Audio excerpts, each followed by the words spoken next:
March 17, 1943, 2:47 a.m., North Atlantic, 340 miles southwest of Iceland. Kapitän Leutnant Heinrich Baumann stood in the control room of U-523, his hands gripping the periscope housing as the boat shuddered beneath him.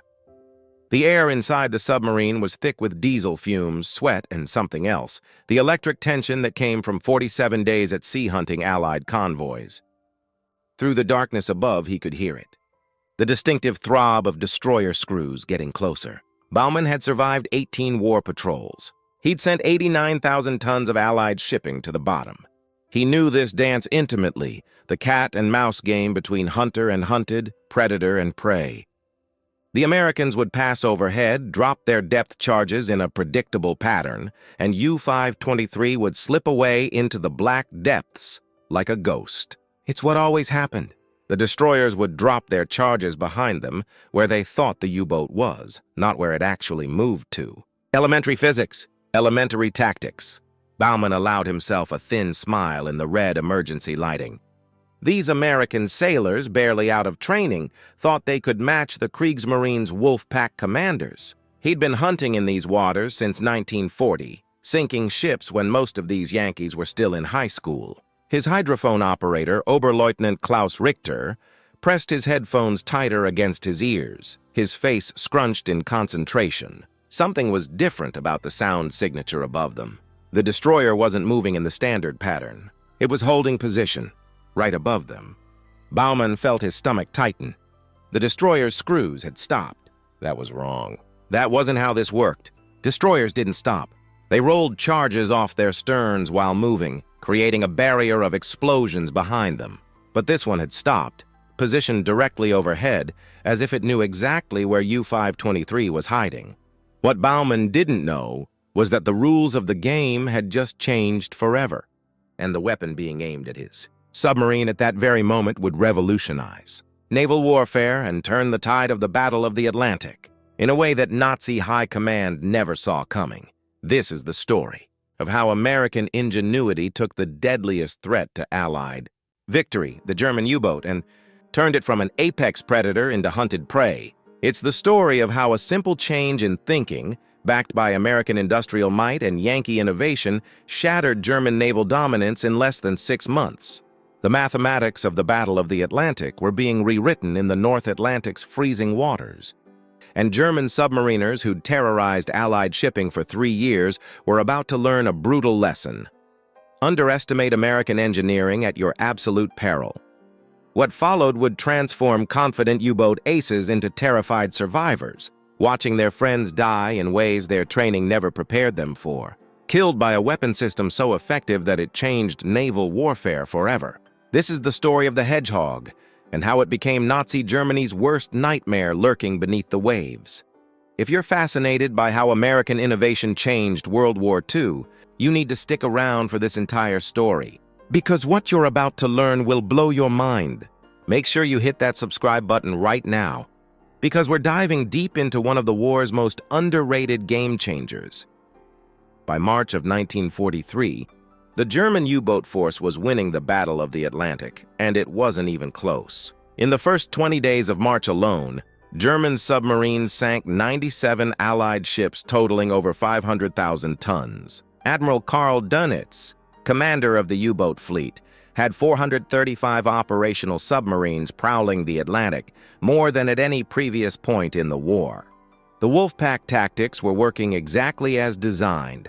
Groups of U-boats forming coordinated attack lines that could overwhelm convoy escorts and massacre merchant vessels like wolves bringing down caribou.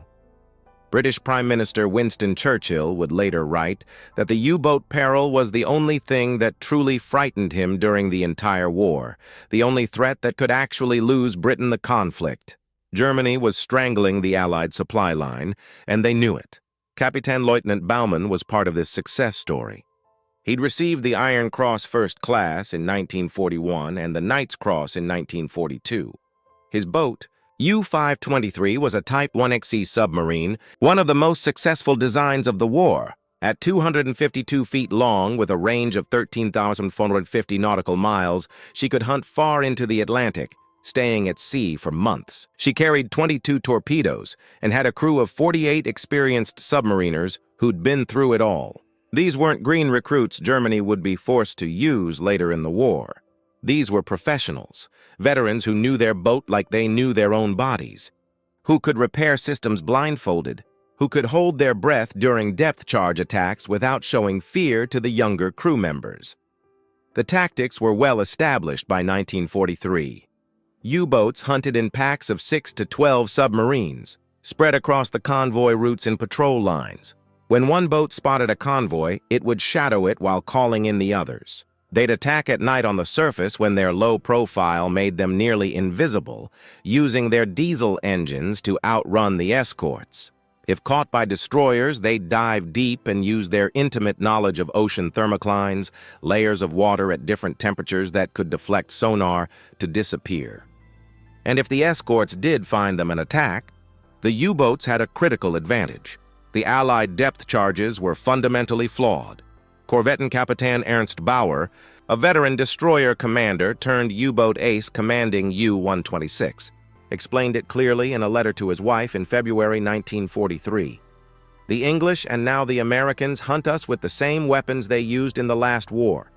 They roll drums of explosives off the back of their ships, set to explode at certain depths. But here's the beautiful thing, my darling. By the time those charges sink to our depth, we've already moved. They're dropping charges where we were, not where we are. It's like shooting at ghosts. I've survived 14 attacks now.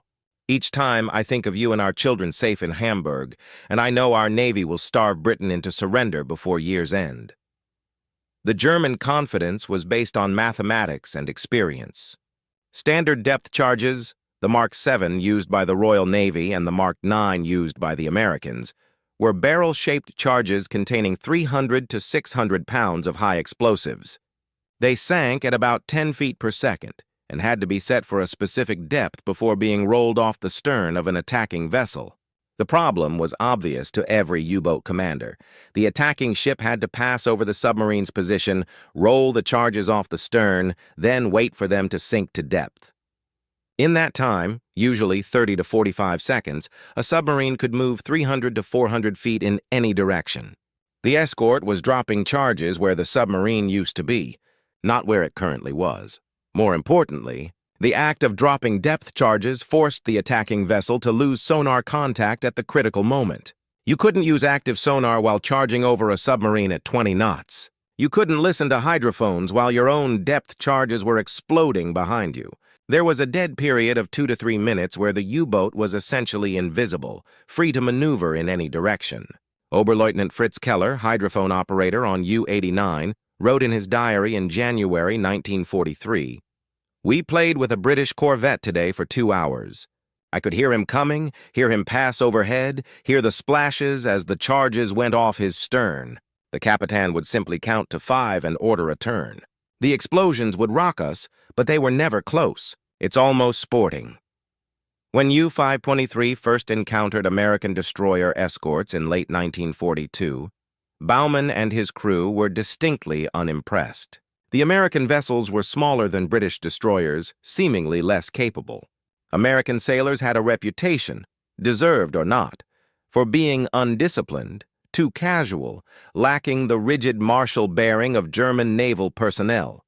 Nazi propaganda consistently portrayed Americans as soft, wealthy civilians playing at war, unable to match German fighting spirit and tactical expertise. The destroyers themselves seemed to confirm this. They were mass-produced cookie-cutter vessels that all looked identical. Where was the craftsmanship? Where was the engineering excellence? Baumann remembered his first encounter with the USS Peterson, a Buckley-class destroyer escort, in December 1942.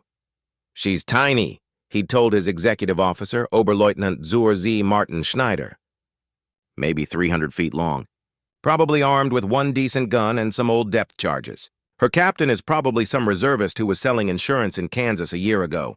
We'll dive, drift silent, and she'll give up after an hour." He'd been right. The Peterson had dropped 2 patterns of depth charges, both nowhere close to U-523's actual position, then departed to rejoin the convoy. Baumann had surfaced an hour later and continued hunting. "Amateurs," Schneider had said. They're bringing amateurs to a professionals? War. What none of them knew, what none of the German U-boat force knew in those early months of 1943 was that the Americans and British had been working on something different, something that didn't require guesswork or luck, something that didn't lose contact at the critical moment, something that turned the mathematics of undersea warfare completely upside down. The first revelation came at 2:51 a.m., exactly 4 minutes after USS Campbell had stopped her engines overhead. Baumann was still whispering orders, keeping his crew frozen in place, waiting for the destroyer to move on. That's when Oberleutnant Richter suddenly tore off his headphones, his face white as chalk. "Sir," he choked out. Splashes. Multiple splashes. Forward of our position, not aft forward. That was impossible. Depth charges came from the stern. Every submariner knew that. You heard the destroyer pass overhead, you counted seconds. Then you heard the splashes behind you as the charges rolled off the stern racks. Behind you, never forward. But Richter was the best hydrophone operator in the second U-boat flotilla. If he said he heard splashes forward, he heard splashes forward. How many? Baumann demanded. 24, Richter said, his voice cracking. I counted 24 splashes. In a pattern, a spread. All forward of us! Baumann's mind raced. No ship carried enough men to throw 24 depth charges by hand off the bow. Nothing in his training, nothing in his experience, nothing in the intelligence briefs from U-boat command had mentioned anything like this. He opened his mouth to demand clarification when the ocean around U-523 suddenly turned into hell itself. The explosions came from ahead, not behind. 24 detonations in a circular pattern, each charge packed with 35 pounds of Torpex explosive, more powerful pound for pound than TNT. But it wasn't the explosive power that made the Hedgehog revolutionary. It was the contact fuses. Unlike depth charges that exploded at a preset depth whether they hit anything or not, Hedgehog projectiles only detonated on contact with a submarine's hull. Silent misses. Thunderous hits. No warning. No dead time. No pattern for the U-boat to evade. U-523 was a quarter-mile away from the actual pattern that morning. Just far enough that the crew only heard the explosions rather than felt them tear through their hull. But that quarter-mile was pure luck, nothing more. Campbell's captain, Commander Harold Black, was working with a new weapon system and was still learning its peculiarities. His range estimation had been off by 400 yards. Next time, he'd adjust. As U-523 silently limped away, every man aboard knew something fundamental had changed. They didn't know what that something was. They didn't know how it worked. But they knew, with absolute certainty, that the Americans had brought something new to the fight. Baumann recorded in his log, encountered unknown weapons system, 0251 hours North Atlantic. Attack came from forward position while enemy vessel maintained station overhead. Nature of weapon unknown. Resulted in 24 explosions in spread pattern approximately 400 meters ahead of boat's position. Request immediate information from U-boat command regarding new Allied anti-submarine weaponry. The second revelation came to forgotten Captain Wolfgang Luth, one of Germany's most decorated U-boat commanders. In April 1943, Luth commanded U-181, another Type 9C boat, and he'd already sunk 43 ships totaling over 225,000 tons. He was a legend in the U-boat force, a man who'd received the Knight's Cross with oak leaves and swords. If anyone could handle whatever new trick the Americans had developed, it would be Luth. On April 12, 1943, while hunting convoy HX-233 southeast of Newfoundland, U-181 was caught on the surface by the destroyer escort USS Thomas. Luth ordered a crash dive, the standard response. U-181's diving time was 25 seconds from alarm to full submersion, one of the fastest in the fleet. They'd done this hundreds of times. Luth would take her down to 150 meters, change course 90 degrees, and slip away while the destroyer dropped its charges where U-181 used to be. But when the splashes came, they didn't come from behind. They came from the spot where U-181 had just submerged, a spread pattern of 24 projectiles arcing forward from the destroyer's bow while she was still 200 yards away. The destroyer never had to pass overhead. She never had to lose sonar contact. She never had to guess where the submarine went. One of those 24 projectiles hit U-181's aft deck casing, a glancing blow that detonated against the steel pressure hull. The explosion ripped a 3-foot hole in the ballast tank, flooded the aft torpedo room, killed 3 men instantly, and sent the boat plunging toward the bottom in an uncontrolled dive. Only quick action by the diving officer saved the boat from imploding at depth. U-181 limped back to Brest over the next 18 days, running on the surface at night, hiding on the bottom during the day. Luth filed a detailed report with U-Boat Command that included something they hadn't seen before: genuine fear. This weapon system eliminates our primary defensive advantage. We can no longer evade by changing position during the depth charge sinking time. The weapons are launched forward from a stationary or slow-moving platform. They arrive at our position almost immediately. Our standard evasion tactics are useless.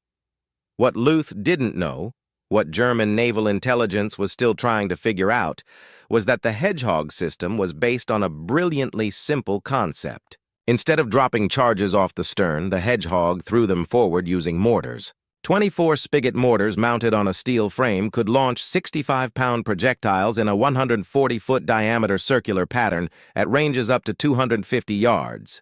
The escort could maintain sonar contact right up to the moment of firing. There was no dead time, no guesswork. And because the projectiles only exploded on contact, the escort knew immediately whether it had hit or missed. No explosion meant the pattern missed. Adjust aim and fire again. Explosion meant the submarine was hit, probably fatally. The Americans had started installing Hedgehogs on destroyer escorts in late 1942, training crews through the winter and deploying them operationally in early 1943. By April, over 80 American and British escorts carried the system. By May, over 150.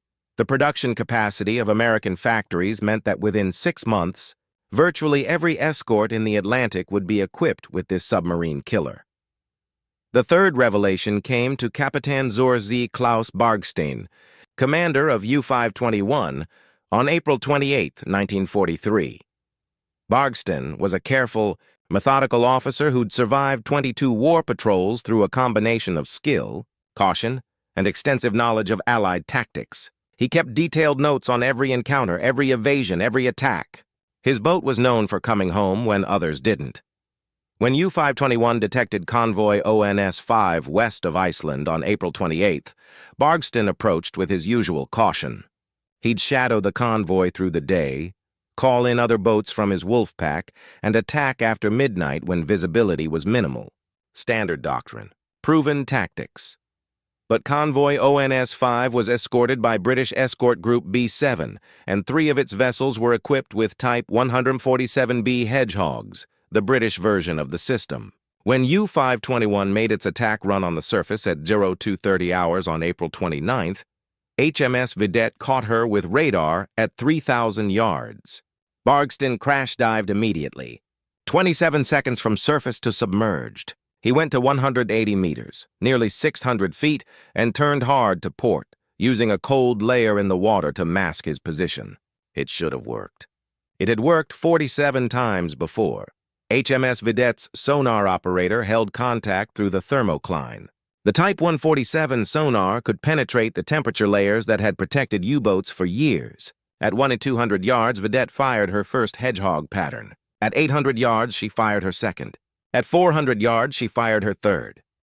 The third pattern scored 2 hits. 2 of the 24 projectiles struck U-521's pressure hull, 1 forward of the conning tower, 1 aft near the engine room. The forward hit killed 18 men immediately, flooding 3 compartments in seconds. The aft hit ruptured the pressure hull and let the Atlantic Ocean come roaring in at 600 feet depth with the force of a concrete fire hose.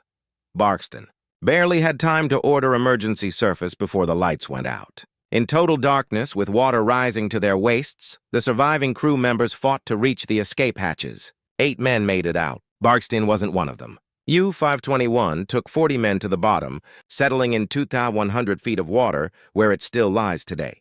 One of the survivors, Maschinenmott Rudolf Hoffmann, was picked up by HMS Oribe and interrogated. His testimony was recorded. We never had a chance. The explosions came so fast. We'd just dived, we were still trimming the boat, and then boom, boom. 2 hits. No warning, no time to maneuver. The British sailors told me later what it was. They called it Hedgehog. They said it was killing U-boats at a rate of 1 for every 6 attacks. Those odds aren't hunting odds. Those are execution odds. German naval intelligence was beginning to piece together the picture, but the information arrived in fragments. U-boat command knew the Allies had some kind of forward-throwing weapon. They knew it was deadly, but they didn't know how many ships carried it. They didn't fully understand how it worked, and most critically, they didn't have effective countermeasures. Admiral Dönitz noted in his war diary on May 3, 1943, reports from returning boats indicate widespread deployment of new forward-throwing depth charge system by Allied escorts. Fleet is ordered to exercise maximum caution when engaged by escorts, but maximum caution wasn't a tactical response. It was an admission of uncertainty, and uncertainty was death in submarine warfare. The fourth revelation came during the first week of May 1943, when Convoy ONS-5 and Convoy SC-130 became killing grounds for German submarines. In those 7 days, Allied escorts sank 13 U-boats while losing only 13 merchant ships. The traditional ratio, where Germany would lose 2 or 3 U-boats to sink 20 or 30 merchant ships, had reversed. Suddenly, the hunters were the hunted, and the wolf packs were being massacred. Captain Lieutenant Herbert Werner, commander of U-230, was part of the attack on Convoy SC-130. His boat was one of 7 U-boats that made coordinated attacks on the night of May 18th. By dawn, 5 of those 7 boats were gone. Werner survived only because he'd held back, waiting for the perfect firing solution, and watched as the escort systematically destroyed his comrades. He wrote in his diary, "I watched U-954 die. She surfaced after a Hedgehog attack, her bow torn open, men spilling out of the conning tower into the water. One of the escorts circled back and fired another pattern, while U-954 was still on the surface, unable to dive, unable to maneuver. 2 explosions. The boat broke in half and went down in less than a minute. We were close enough that I could hear the men screaming. I gave the order to break off and withdraw. We ran. The escorts weren't just equipped with Hedgehogs anymore. They had improved radar that could detect submarines on the surface at night. They had better sonar that could maintain contact through thermoclines. They had Lee lights, powerful searchlights that could illuminate submarines during night attacks. And most critically, they had numbers. American shipyards were producing destroyer escorts at a rate of 3 per week by May 1943. 3 ships per week. Every single one equipped with sonar, radar, and Hedgehog spit Korvettenkapitän Peter Kramer, commanding U-323, encountered a Hedgehog-equipped escort on May 21st and survived. But his description reveals the psychological impact. You don't hear them coming. That's the thing that gets in your head. With regular depth charges, you hear the splashes, you count seconds, you know when they'll explode, you have time to brace yourself. With these things, these Hedgehogs, there's just silence, then explosion. Or silence, then more silence, and you don't know if they missed or if they're reloading. You sit there in the dark 200 meters down and you wait to die. Some of the younger crew members started crying during the attack. I wanted to cry too. The mathematical reality was becoming undeniable. In the first 4 months of 1943, Germany lost 56 U-boats. In May 1943 alone, they lost 43 boats. 43 submarines in 31 days. The average life expectancy of a U-boat on patrol dropped from 6 months to 6 weeks. Experienced commanders who'd survived 20 patrols were dying on their 21st. Now here's where this story gets even more intense, and you're going to want to hear every word of what happened next. If you're not subscribed yet, do it now, because the transformation we're about to witness is going to show you exactly why you never underestimate American determination. At first, the German U-boat force tried to deny what was happening. Experienced commanders returning from patrol would file reports about Hedgehog encounters, about the new tactics, about the impossible production numbers, and U-boat command would respond with skepticism. The Americans couldn't possibly be building that many ships. The new weapon system couldn't possibly be that effective. Korvettenkapitän. Ernst Bauer, the man who'd written to his wife in February about how easy it was to evade British depth charges, returned from patrol in July 1943. in a boat so damaged it was scrapped rather than repaired. His patrol report was 47 pages long, most of it devoted to Hedgehog encounters. He described 6 separate attacks, each one more intense than the last. His conclusion: the Allied anti-submarine forces have achieved tactical and technological superiority. Our previous advantages have been neutralized. Recommend immediate withdrawal from North Atlantic convoy routes until effective countermeasures can be developed. U-Boat Command rejected his recommendation. Admiral Dönitz issued a directive in July stating, "Reports of excessive Allied capabilities are the result of combat fatigue. The U-boat remains Germany's most effective weapon against Allied shipping. All boats will continue offensive operations, but denial only works when the evidence is ambiguous." By August 1943, the evidence was a graveyard scattered across the Atlantic floor. In the 3 months from June through August, Germany lost 106 U-boats while sinking only 58 Allied merchant ships. The ratio had completely inverted. Germany was now losing 2 submarines for every merchant ship sunk. Oberleutnant Klaus Richter, the hydrophone operator from U-523, who'd first heard those impossible forward splashes back in March, had been transferred to U-445 after U-523's loss. He survived when his new boat was damaged by a Hedgehog attack in July and limped back to Brest. By the time he reached port, something had broken inside him. The patrol report includes this note: Oberleutnant Richter is no longer fit for duty. During our final Hedgehog attack, he began screaming that he could hear them coming through the water, that the projectiles were hunting us specifically. The man's mental state has deteriorated to the point where he's a danger to crew morale. Recommend transfer to shore duty. Richter wasn't crazy. The Hedgehog projectiles weren't acoustically guided. But his breakdown was a symptom of something spreading through the U-boat force, the growing realization that they were no longer the hunters, that American industrial might combined with British tactical innovation had created a weapon system they simply couldn't counter. The second stage after denial was rationalization. German naval intelligence tried to explain away the Hedgehog's effectiveness with increasingly desperate theories. Maybe the Allies had broken German codes. Maybe they'd developed new sonar. Anything but the simple, brutal truth. The Americans had built a better mousetrap and were manufacturing them faster than Germany could build mice. Kapitän zur See Adalbert Schnee, one of Germany's top submarine aces with over 200,000 tons of Allied shipping sunk, returned from his final patrol in September 1943 and requested a meeting with Admiral Dönitz personally. Officers who were present later testified about parts of the conversation. Schnee had argued that the U-boat campaign should be suspended immediately, that losses were unsustainable, that continuing operations was feeding our best men into a meat grinder for no strategic gain. Dönitz had responded, "Germany's fighting spirit will overcome material disadvantages. The Führer has assured me that new weapons are being developed. We must maintain pressure regardless of cost."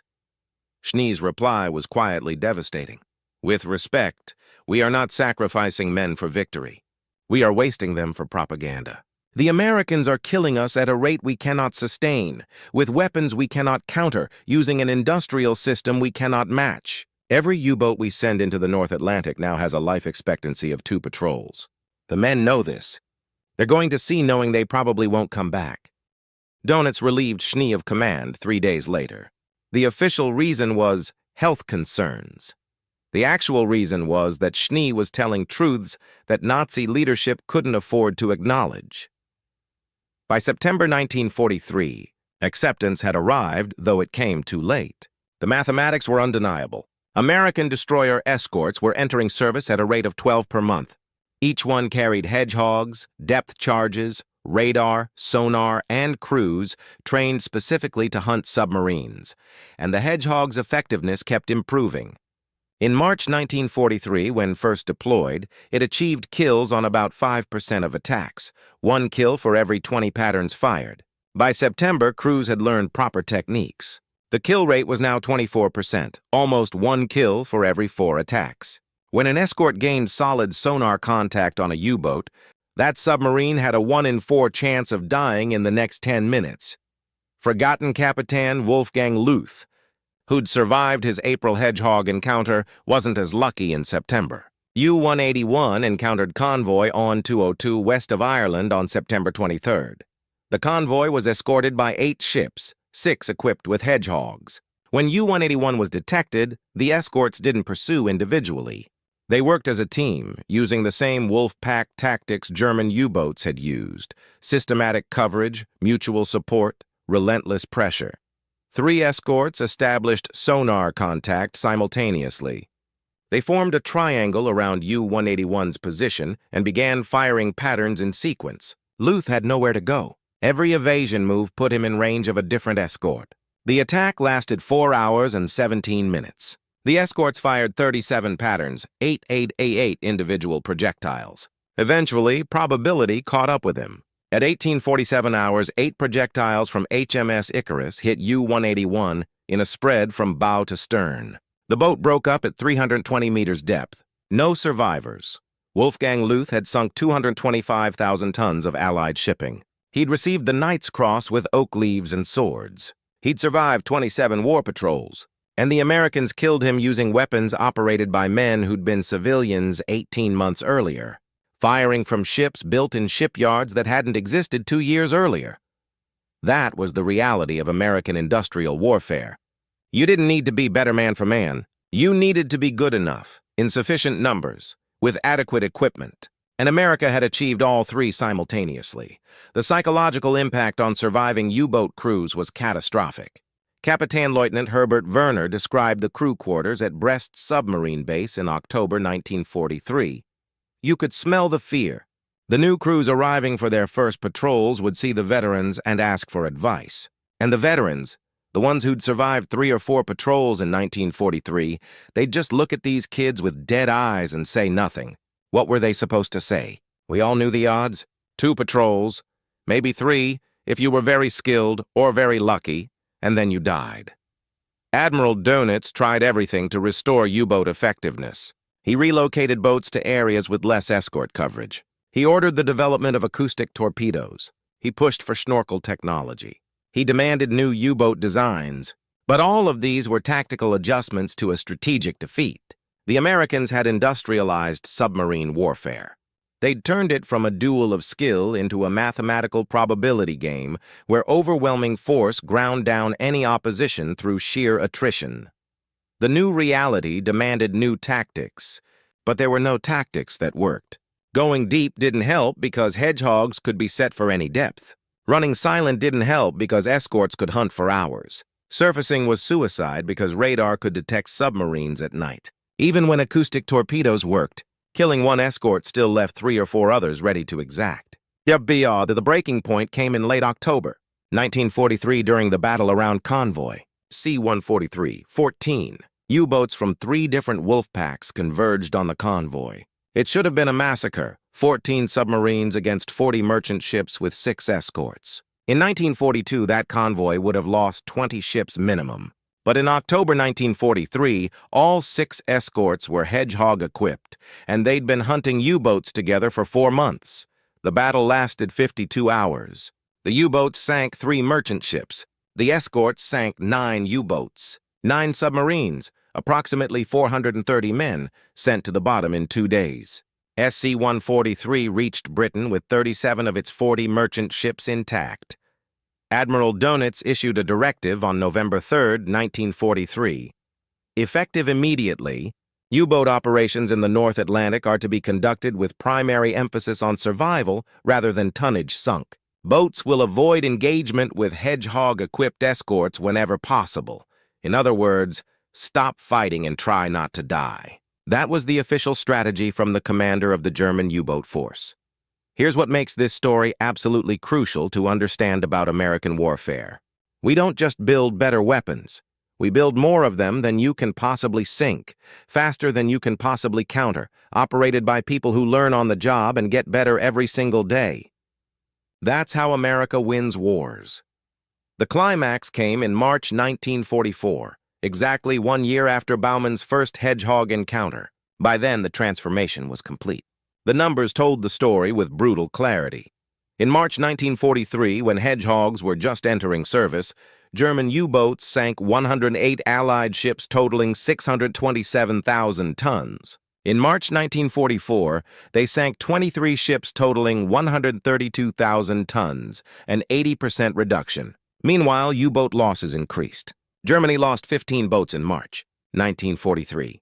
They lost 19 boats in March 1944, despite sending fewer. Submarines on patrol and avoiding combat whenever possible. Decisive moment came during the battle around convoy HX-280. On March 16th and 17th, 1944, 8 U-boats from Gruppe Preußen were directed to intercept this convoy 400 miles west of Ireland. The convoy consisted of 47 merchant ships carrying tanks, trucks, ammunition, and supplies for the coming invasion of France. But HX-280 wasn't escorted by 6 ships. It was escorted by 12 vessels, 8 destroyer escorts and 4 frigates, all equipped with Hedgehogs, all with experienced crews who'd sunk U-boats before, all coordinating with tactical sophistication that would have been impossible a year earlier. Kapitän-Leutnant Franz Georg Reschke, commanding U-968, was the first to make contact. He was 29 years old on his 4th patrol, a competent officer who'd survived by being careful. When he detected HX-280 on March 16th at 2100 hours, he transmitted the contact report and shadowed the convoy, waiting for other boats to arrive. The escorts detected his transmission. They always did. Within 20 minutes, 2 destroyer escorts, USS Haverfield and USS Swenning, were steaming toward his position at 25 knots. Reschke was good. He'd submerged immediately after transmitting and changed course 90 degrees, but Haverfield's radar had caught him during the transmission.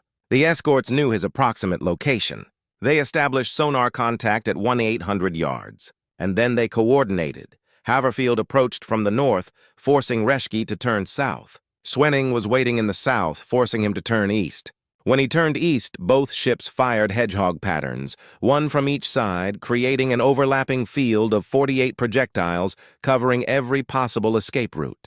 5 projectiles hit U-968. The boat broke up at 210 meters. No survivors. Total time from detection to destruction, 11 minutes. That's what American anti-submarine warfare had become by March 1944. 11 minutes from contact to kill. Industrial efficiency applied to naval combat. The other 7 U-boats in Gruppe Preußen fared no better. Over the next 30 hours, the escort systematically hunted them down. U-311 was sunk by HMS Affleck after a 2-hour pursuit. U-1003 was damaged so badly by a Hedgehog attack from USS Braunstein that she surfaced and scuttled herself. U-845 was destroyed by coordinated attacks from 3 escorts working together. By the morning of March 18th, 5 of the 8 U-boats were gone. 2 had withdrawn with heavy damage, and only 1 escaped without engaging. HX-280 reached Britain on March 22nd without losing a single merchant ship. Not one. 8 U-boats attacked, 5 were destroyed, and the convoy suffered 0 losses. That was the new mathematics of the Atlantic. Let that sink in. $8,000 worth of Hedgehog equipment, mounted on ships that American yards built for about $6 million each, operated by crews that cost maybe $150,000 per year to train and maintain, had neutralized submarines that cost $4.5 million each to build, required 2 years to construct, and needed crews that took 3 years to train properly. The return on investment was so overwhelmingly in America's favor that it wasn't even a contest anymore. It was just math. Cold, brutal, economically efficient math. Korvettenkapitän Peter Kremer, one of the few U-boat commanders who survived the entire war, later described the aftermath.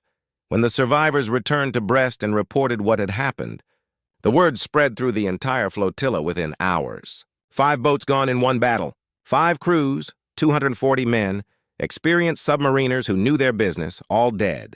And we hadn't even hurt them. Not one merchant ship sunk. Not one escort damaged. Just nothing. We'd achieved nothing except our own destruction. That's when we knew, really knew, that it was over. The Americans had won the Atlantic, and no amount of German fighting spirit was going to change that reality. The strategic impact was immediate and devastating. Admiral Dönitz ordered the remaining U-boats in the North Atlantic to withdraw to Norwegian bases. Offensive operations against convoys were suspended except for isolated harassment attacks. The U-boat force was directed to focus on defensive operations, laying mines, attacking invasion fleets, supporting German ground forces, because they simply couldn't contest Allied control of the convoy routes anymore. The broader impact on the war was incalculable. With the U-boat threat neutralized, America and Britain could ship men and materials to England without fear of significant losses. The build-up for D-Day proceeded unhindered. Tanks, trucks, artillery, ammunition, fuel, food, medical supplies, aircraft, replacement personnel, everything needed for the invasion of France flowed across the Atlantic in a torrent of logistics that Germany simply couldn't interrupt. In the 6 months leading up to D-Day in June 1944, Allied forces shipped 2.5 million tons of supplies across the Atlantic to Britain. U-boats sank less than 1% of that total. Less than 1%. In comparison, during the same 6-month period in 1942, U-boats had sunk almost 15% of shipping attempting to cross the Atlantic. The difference was the Hedgehog, the improved tactics, the overwhelming numbers of escorts, and American determination to win through industrial supremacy. Kapitän-Leutnant Heinrich Baumann, our friend from the opening who'd survived his first Hedgehog encounter in March 1943, didn't survive to see this transformation complete itself. In June 1943, the odds caught up with him. U-553 encountered convoy HX-239, and 3 escorts converged on his position with practiced coordination. USS Bostwick, USS Braunstein, and USS Thomas formed a triangle around the submarine and began systematic search patterns. Bostwick fired first. 24 Hedgehog projectiles. No hits. Adjust range, fire again. Thomas fired second from a different angle. 24 more projectiles. 1 explosion. A glancing hit on U-523's stern that damaged the rudder. Baumann ordered hard dive to 250 meters, hoping to slip below the thermal layer. But Braunstein's sonar held contact. The American operators had trained for 6 months, specifically on hunting submarines through thermal layers. Braunstein fired at 0347 hours, then again at 0351 hours, then again at 0355 hours. 3 patterns, 72 projectiles, systematically covering every possible evasion path. The third pattern scored 4 direct hits. U-523 imploded at 280 meters depth. All 48 crew members died instantly. Baumann's final log entry, recovered years later from German archives, was dated June 13th. Patrol Day 53, crew exhausted. Boat needs repairs. Have evaded 7 separate attacks by Hedgehog-equipped escorts this patrol. I used to mock the Americans as amateurs. I don't anymore. They learn fast, these Yankees. They adapt. They build. They just keep coming with more ships, more weapons, more determination. For every escort we evade, 2 more appear the next day. I don't know how to fight an enemy with unlimited resources and the will to use them. U-523 was one of 41 U-boats lost in June 1943. 41 boats in 30 days, with an average crew of 48 men per boat. That's nearly 2,000 trained submariners killed or captured in a single month. Veterans who couldn't be replaced, expertise that couldn't be rebuilt, confidence that couldn't be restored. Here are the final numbers that every military planner should memorize, because they explain why you don't fight industrial wars against America.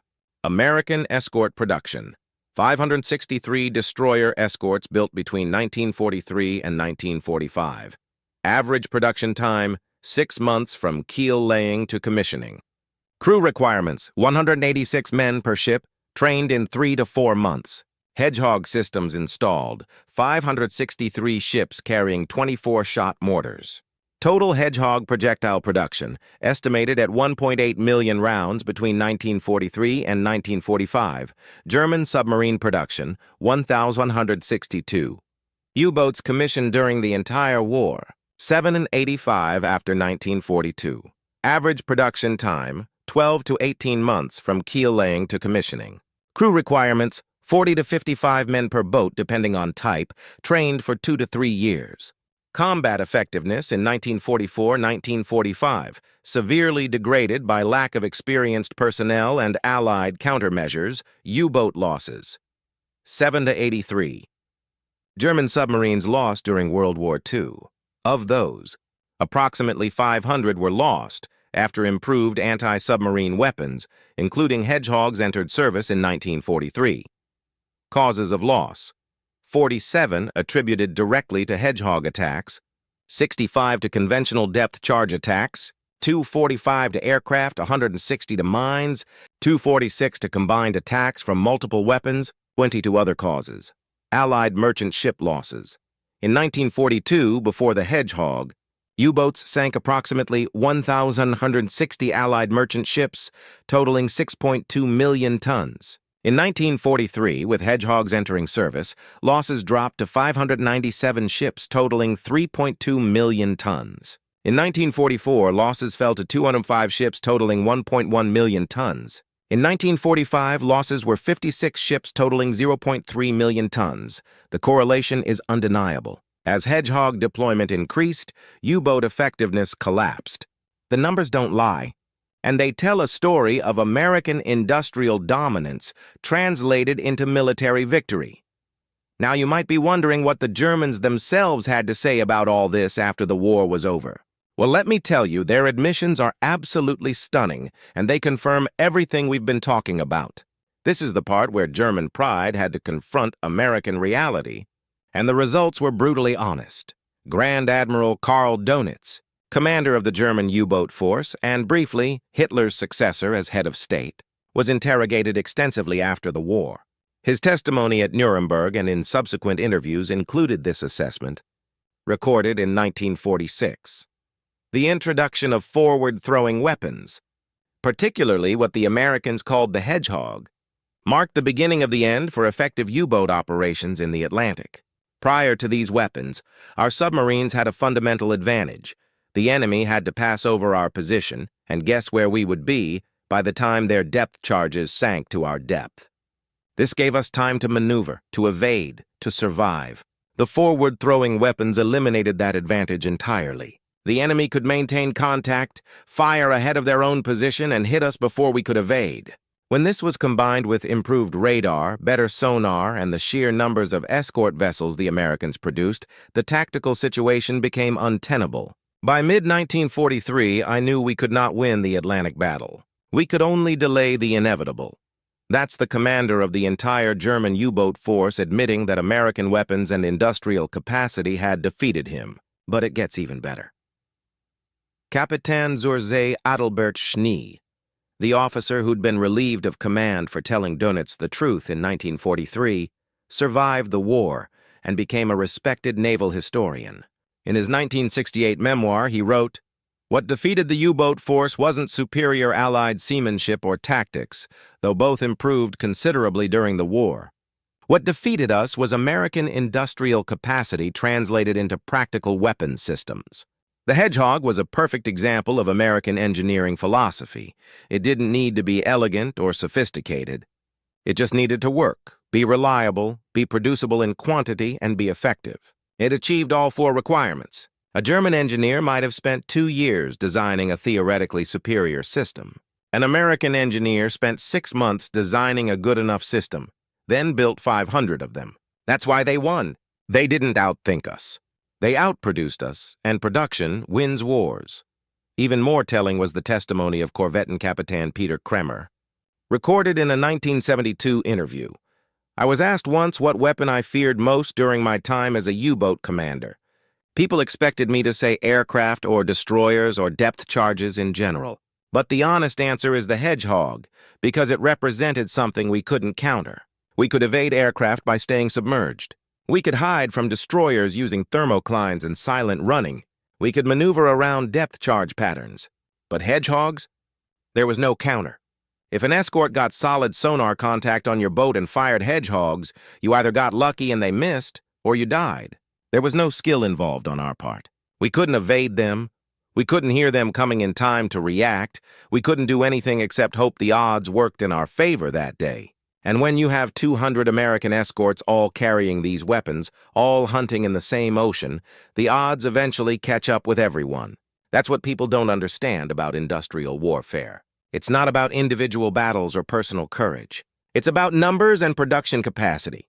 And America had more of everything than we could possibly match. Perhaps the most comprehensive German assessment came from Fregattenkapitän Günther Hessler, who served as a staff officer at U-boat command throughout the war and was also Admiral Dönitz's son-in-law. His post-war analysis, written in 1947, included this passage. The turning point in the Atlantic came in the spring and summer of 1943. Multiple factors contributed: improved radar, better air cover, more escorts, broken codes, but the introduction of forward-throwing weapons like the Hedgehog may have been the most significant single development. These weapons fundamentally altered the tactical equation.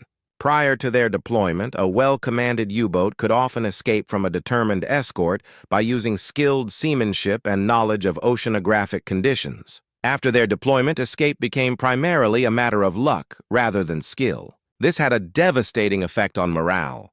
Our commanders were the best in the world, veterans with years of experience, and suddenly their expertise couldn't save them. They were being killed by weapons operated by inexperienced American sailors in ships that had been in service for less than 6 months. By late 1943, every experienced U-boat commander understood we were fighting a losing battle, that American production capacity would inevitably overwhelm us, and that no amount of German fighting spirit could change that mathematical reality. So what's the universal lesson here? What's the principle that applies beyond submarine warfare in World War II?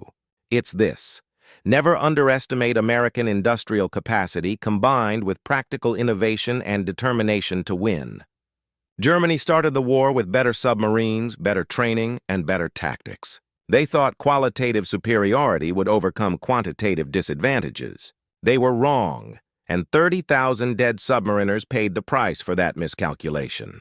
The Hedgehog wasn't revolutionary technology. It was spigot mortars launching contact-fused depth charges. The British had developed similar weapons. The concept wasn't uniquely American. What was uniquely American was the scale and speed of deployment.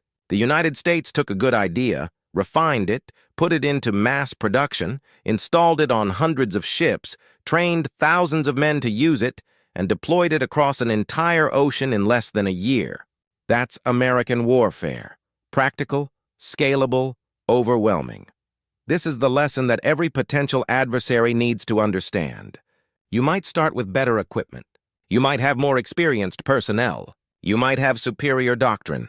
But if you're fighting America, you're not fighting individuals or units or even armies. You're fighting American industrial capacity, American innovation, American logistics, and American determination.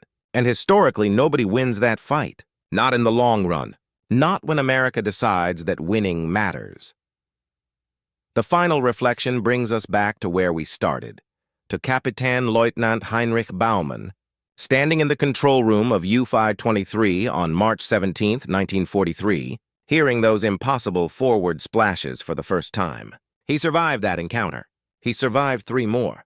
But in June 1943, the odds caught up with him, and he died along with his entire crew when American escorts systematically destroyed his submarine using the very weapons he'd first encountered 3 months earlier. In his final letter to his wife, written 2 weeks before he died, Baumann wrote something that captures the entire story. I used to believe that skill and experience would always triumph over numbers and production. I used to mock the Americans as wealthy amateurs playing at war. I was wrong, my darling. They learn quickly, these Americans. And they build more ships, more weapons, more everything than we can possibly sink or destroy. The ocean used to feel vast enough to hide in. Now it feels like a shrinking cage, and the Americans are everywhere, with their hedgehogs and their radar and their determination. I don't know if I'll make it home this time, but I want you to know that if I don't, it won't be because I wasn't good enough or brave enough. It will be because the enemy simply had more resources than we could match, and they used them relentlessly.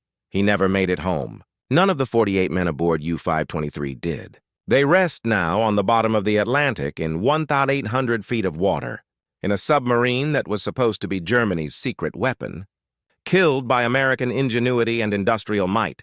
The Hedgehog proved something fundamental about American warfare. We don't always start with the best equipment or the most experienced troops. But we adapt fast, We innovate constantly, we produce relentlessly, and we never quit until the job is done. The German U-boat force learned that lesson the hard way. They started the Battle of the Atlantic as apex predators terrorizing Allied shipping.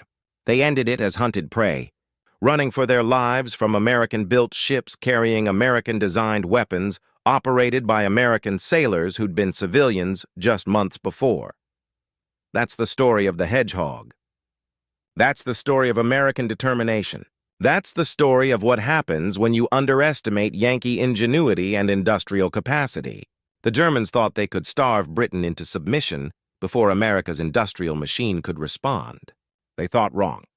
And by the time they realized their mistake, the Atlantic had turned into a graveyard for the once mighty U-boat force, courtesy of a simple weapon system that cost $8,000 to install and changed naval warfare forever. If this story showed you something about American innovation and determination that you didn't know before, do me a favor, hit that like button, share this with someone who loves World War II history, and subscribe to the channel because we've got dozens more stories like this one showing you how America wins wars. The Hedgehog is just one example. The real lesson is bigger. When America commits to victory, when we mobilize our industrial capacity, when we combine innovation with determination, we're unstoppable. That's not propaganda. That's history. That's math. That's the cold, hard reality that Germany's U-boat force learned at the cost of 30,000 lives at the bottom of the Atlantic Ocean. January 17th, 1945. The skies over the Ardennes forest hung heavy with the kind of darkness that swallowed men whole. At 0347 hours, 8,000 feet above the frozen Belgian countryside, the temperature had dropped to 23 degrees below zero. The clouds formed layers of impenetrable black, each one stacked upon the other like the pages of a book no man could read. In this darkness, where even the moon refused to show its face, a sound began to emerge. Low at first, a distant rumble that seemed to come from everywhere and nowhere at once. German panzer crews, huddled in their disabled tanks along the frost-covered roads below, heard it first. They called it Das Nachtgespenst, the night ghost. It was a sound that made veteran soldiers grip their weapons tighter, made them peer uselessly into the void above, searching for something their eyes could never find. The American P-61 Black Widow was hunting, and on this night, as on countless nights before and after, the hunter moved through darkness like a predator born to it. While below, the hunted could do nothing but wait and wonder when death would find them. The aircraft that prowled those winter skies represented something unprecedented in the history of aerial warfare, a machine designed from its very conception not merely to fly at night, but to own the night completely. While other nations had adapted day fighters for nocturnal operations, mounting searchlights and radar sets to aircraft never meant to carry them, the Americans had done something characteristically audacious. They had built a hunter from the ground up, engineered specifically for the environment where human eyes became worthless and conventional tactics fell apart. But on that January night in 1945, as the twin Pratt & Whitney engines of the Black Widow carved through air so cold it could shatter metal, the crew, Pilot Lieutenant Robert Anderson, Radar Operator Staff Sergeant Michael Chen, and Gunner Sergeant James Burke, understood something that transcended mere engineering excellence. They were flying not just a weapon, but a symbol of American industrial philosophy, of a nation that had looked at the problem of darkness and refused to accept it as limitation. They were 3 men in a machine that weighed 30,000 pounds, bristling with radar technology so advanced that even their British allies regarded it with a mixture of admiration and envy, hunting an enemy who still believed night belonged to those who had claimed it first. The story of how they came to be there, how America came to dominate the night skies of World War II, begins not in the frozen skies over Belgium, but in the desperate dark days of 1940, when the very concept of night fighting was still being written in blood over the cities of England. September 7th, 1940. London burned.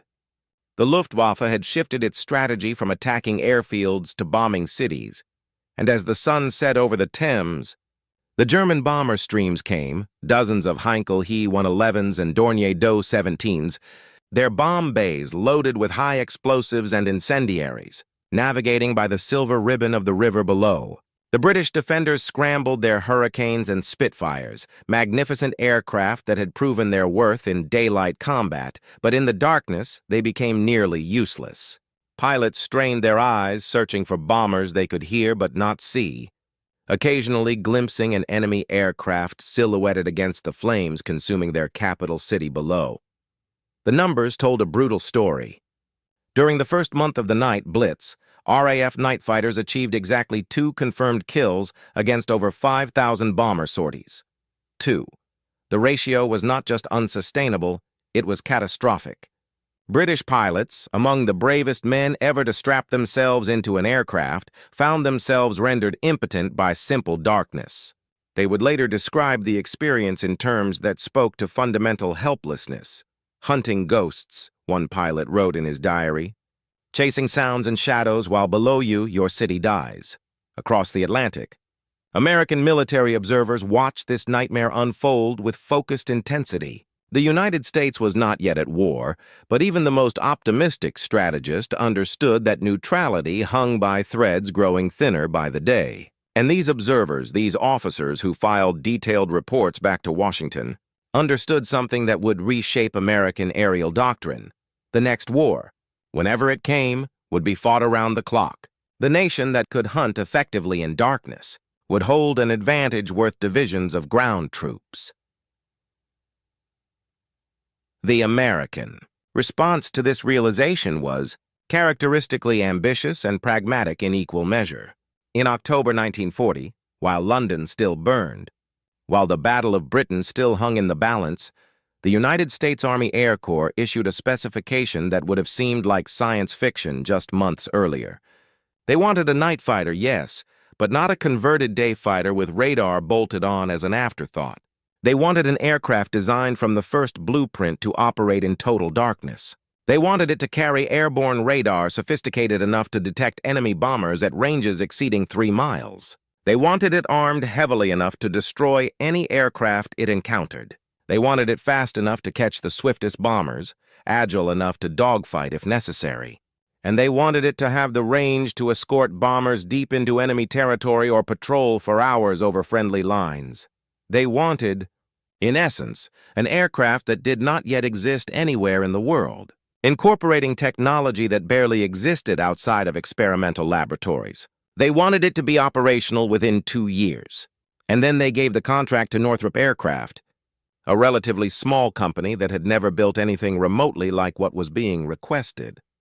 John Northrop, the company's founder and chief designer, was an aviation genius whose earlier work on flying wings and innovative aircraft structures had earned him respect throughout the industry. But even Northrop must have felt the weight of this challenge. The Army wanted an aircraft that would incorporate SCR-720 airborne radar, a system so classified that even the existence of radar as a concept was a closely guarded secret. They wanted remote-controlled dorsal and ventral gun turrets that could be aimed by the radar operator. They wanted 420mm cannon in the belly. They wanted all of this delivered in a package that could operate from forward, airstrips, and be maintained by mechanics who had never seen anything more complex than a B-17. The design that emerged from Northrop's drawing boards in 1941 looked like nothing else in the sky. The P-61 Black Widow, the name itself was a psychological warfare tool, chosen to evoke dread in enemy aviators, featured a twin-boom design that placed the engines on either side of a central nacelle housing the crew of 3. The configuration was not merely aesthetic. It solved multiple engineering challenges simultaneously. The twin booms allowed for the mounting of heavy radar equipment in the nose while keeping the aircraft's center of gravity manageable. They provided excellent fields of fire for the dorsal turret without endangering the tail surfaces, and they gave the aircraft a distinctive silhouette that, once seen, could never be mistaken for anything else.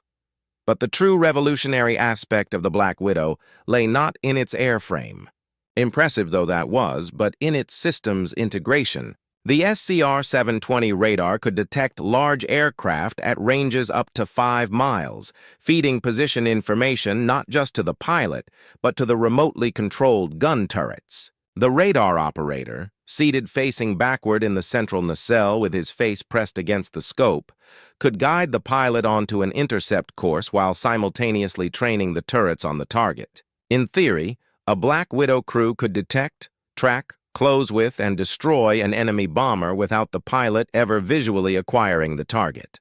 They could hunt in total darkness, in clouds, in conditions that rendered every previous night fighter blind and helpless. The first P-61 prototype flew on May 26, 1942, and even in those early test flights, the aircraft demonstrated characteristics that impressed the most skeptical observers. It was fast. Top speed of 366 miles per hour made it swifter than most contemporary bombers and competitive with many single-engine fighters. It was remarkably agile for its size, capable of aerobatic maneuvers that would have torn apart most twin-engine aircraft. And crucially, it was stable, rock-solid in flight, providing the steady platform necessary for effective radar operation and accurate gunnery. By the winter of 1942, as American forces engaged Japanese troops in the jungles of Guadalcanal and prepared for their first tentative steps into the European theater, the Black Widow program accelerated toward operational status. Production aircraft began rolling out of Northrop's Hawthorne, California factory, each one painted in glossy black enamel that seemed to absorb light rather than reflect it. The all-black finish was not merely for intimidation, though it served that purpose admirably. Tests had shown that the glossy black paint made the aircraft significantly harder to spot visually at night, even when illuminated by searchlights or briefly silhouetted against clouds. But perhaps the most telling detail of the Black Widow's development was this: while Germany and Japan had pioneered night fighting out of necessity, developing their techniques through brutal trial and error over the burning cities of Europe, America had approached the problem as an engineering challenge to be solved systematically. The Luftwaffe's night fighter force, the Nachtjagd, had evolved organically from improvisation and desperation. The RAF's night fighter squadrons had learned their craft one painful lesson at a time. But the Americans arriving late to the war had observed what worked and what didn't, had studied the lessons written in other nations' blood, and had built a machine that incorporated all that hard-won knowledge into its design from day one. This was not arrogance. It was methodology. This was the American way of war distilled into an airframe: identify the problem, engineer the solution, manufacture it in quantity, deploy it with overwhelming force. The Black Widow represented industrial warfare at its most sophisticated, a weapon system that required the resources and technical expertise of an entire continent to produce. Each aircraft contained over 100,000 individual parts. The radar set alone cost more than 2 complete P-51 Mustangs. The training program for Black Widow crews took 8 months and required specialized facilities that didn't exist until they were built specifically for this purpose. And yet, for all this investment, for all this technological sophistication, the final measure of the Black Widow would not be found in specifications or test reports. It would be found in the skies over Europe and the Pacific, in night battles fought in conditions where human beings had no business fighting, against enemies who had believed the darkness was their ally until the night the Black Widows came hunting. To understand what German aviators expected when they encountered American night fighters, one must first understand what they had come to believe about night warfare itself. By late 1943, when the first P-61 squadrons began training for combat deployment, the Luftwaffe's Nachtjagd had been refining their craft for 3 years.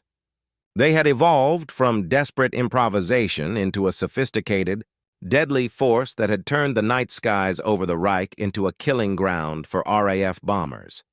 Major Heinz Wolfgang Schnaufer, who would end the war as the Luftwaffe's highest-scoring night fighter ace with 121 confirmed kills, described the psychology of German night fighting in his post-war debriefing with a confidence bordering on arrogance. "We owned the night. The British came with their radar and their bombers, yes, but we had radar too, and we had experience, and we had pilots who had learned to see in the dark like cats. The night was our element. We feared nothing that flew at night because nothing that flew at night could match us. This confidence was not unjustified." By 1943, the Nachtjagd had developed tactics and technology that made them genuinely formidable. Their primary night fighter, the Messerschmitt Bf-110, had been a failure as a day fighter, too slow, too unmaneuverable, too vulnerable to single-engine fighters. But at night, these weaknesses became irrelevant. The Bf-110's twin engines provided reliability and the power to carry heavy radar equipment and cannon armament. Its two-man crew allowed for effective division of labor between pilot and radar operator, and the aircraft's endurance meant it could patrol for hours, waiting for the bomber streams to appear. The Germans had also developed an integrated air defense system of staggering sophistication. The Kammhuber line, named after General Josef Kammhuber, who commanded the Nachtjagd, divided the approaches to Germany into numbered boxes, each covered by ground-based radar, searchlights, and anti-aircraft guns. Night fighters would be vectored into their assigned box, where ground controllers would guide them to within a few miles of approaching bombers. Then the fighter's onboard Liechtenstein radar would take over, allowing the pilot to close for the kill. When the system worked, and by 1943 it worked with terrifying efficiency, British bomber crews found themselves hunted by an enemy they could neither see nor effectively fight. The Bf-110 would approach from below and behind, sliding into the bomber's blind spot. The radar operator would feed position corrections to the pilot. At 200 meters, sometimes closer, the pilot would pull up slightly, aim his upward-firing cannon into the bomber's fuel-laden wings or bomb bay, and open fire. The RAF crews had a name for these attacks: Schräge Musik, slant music borrowed from the German jazz terminology, though there was nothing musical about the way the explosive cannon shells would tear through a Lancaster's belly, turning the aircraft into a fireball so quickly that crews often had no time to bail out. This was what German night fighter pilots knew. What they had proven through hundreds of kills. Night fighting was about radar, positioning, and patience. It was about using ground control to get you close, using your onboard radar to close the distance, and using proven tactics to exploit your enemy's blind spots. It was systematic, methodical, and deadly. Most crucially, it was defensive. The Nachtjagd protected the Reich, operating over their own territory, with their own ground controllers, their own searchlights, their own extensive radar network supporting every intercept. When German intelligence officers first received reports of a new American night fighter entering service in the European theater, their analysis reflected this doctrinal understanding. The reports from the fall of 1943 described an aircraft larger than any existing night fighter, unusually configured with twin booms, painted entirely black. German analysts examined captured photographs, studied radio intercepts, interrogated prisoners, and reached conclusions that seemed reasonable based on everything they knew about night warfare. They assumed the P-61 would operate like existing night fighters, defensively, over its own territory, relying on ground-based radar for initial vectoring, limited in effectiveness by the inherent constraints of airborne radar technology. They noted the aircraft's size and assumed it would be relatively slow and unmaneuverable, a flying radar platform rather than a true fighter. They observed that it carried a crew of 3 and concluded that the third crewman represented an admission that the complex aircraft required additional personnel, suggesting operational difficulties and maintenance challenges. One intelligence assessment from December 1943, captured after the war in the Freiburg military archives, reveals the depth of this misunderstanding. The American P-61 appears to represent a brute force approach to night interception, substituting size and complexity for the elegant solutions developed by our own night fighter force. While the aircraft may prove effective in limited defensive operations, it lacks the performance and refinement necessary for sustained combat against experienced opponents. Our pilots should regard it as they would regard any heavy twin-engine aircraft, dangerous if allowed to achieve position, but vulnerable to aggressive tactics and superior maneuvering. This assessment would prove to be catastrophically wrong, but it reflected assumptions that seemed entirely logical at the time. The Germans understood night fighting as a defensive art because that's how they had practiced it. They understood night fighters as specialized aircraft that traded performance for capability because that's what their own night fighters were. They understood the night as a complex environment requiring extensive ground support and systematic procedures because that's how their successful Kammhuber line operated. What they failed to grasp, what they perhaps could not grasp, given their experience and doctrine, was that the Americans had approached night fighting from an entirely different philosophical direction. The P-61 was not designed to defend American cities from bomber attack. It was designed to take the night offensive, to hunt enemy aircraft over enemy territory, to turn the darkness from a refuge into a killing ground. Where the Germans had developed night fighters to protect the Reich, the Americans had developed a night fighter to extend their round-the-clock aerial campaign into the hours of darkness, to deny the enemy any respite, any safe period to move troops or supplies or conduct operations. German pilots expected the night to remain their domain, expected any American incursion into nocturnal warfare to follow established patterns and known limitations. They expected, in essence, that the Americans would fight the night war according to rules the Germans had written. They could not have been more. Mistaken March 7, 1944, the P-61 Black Widow entered combat operations. In the European theater when the 422nd Night Fighter Squadron became operational at RAF Scorton in England. The squadron's crews had trained for months, first in the United States and then in Britain, mastering not just their aircraft but the complex procedures of radar interception, ground-controlled approach, and night formation flying. They were ready, confident in their training and their machine.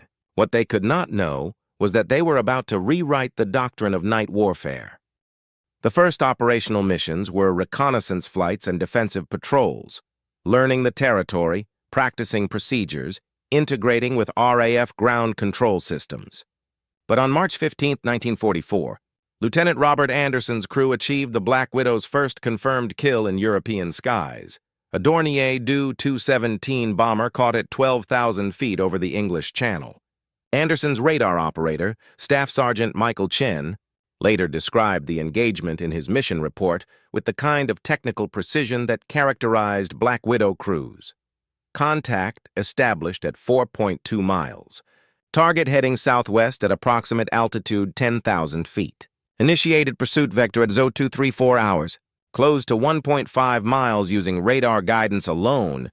No visual contact due to cloud cover and darkness. Pilot executed intercept course corrections based on my radar information. At 800 yards, obtained visual identification through breaks in clouds.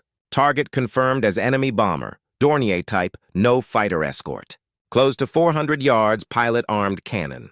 At 300 yards, pilot fired 3-second burst. Observed multiple hits on target's port engine and fuselage.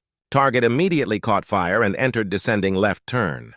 Target crashed into sea at 0241 hours. Total engagement time, 7 minutes. 7 minutes from first radar contact to confirmed kill, conducted almost entirely in total darkness, in clouds, over water, with the enemy aircraft having no knowledge they were being hunted until the cannon shells struck home. This was not night fighting as the Germans understood it. This was something new. But the true nature of the Black Widow's capabilities would not become fully apparent until American forces began their advance across Western Europe following the D-Day landings. As the front lines moved east through the summer and fall of 1944, Black Widow squadrons moved with them, establishing forward bases in France, Belgium, and eventually Germany itself. And as they did, the nature of their missions evolved from defensive patrols into something far more aggressive, intruder operations. Intruder missions represented night fighting at its most audacious.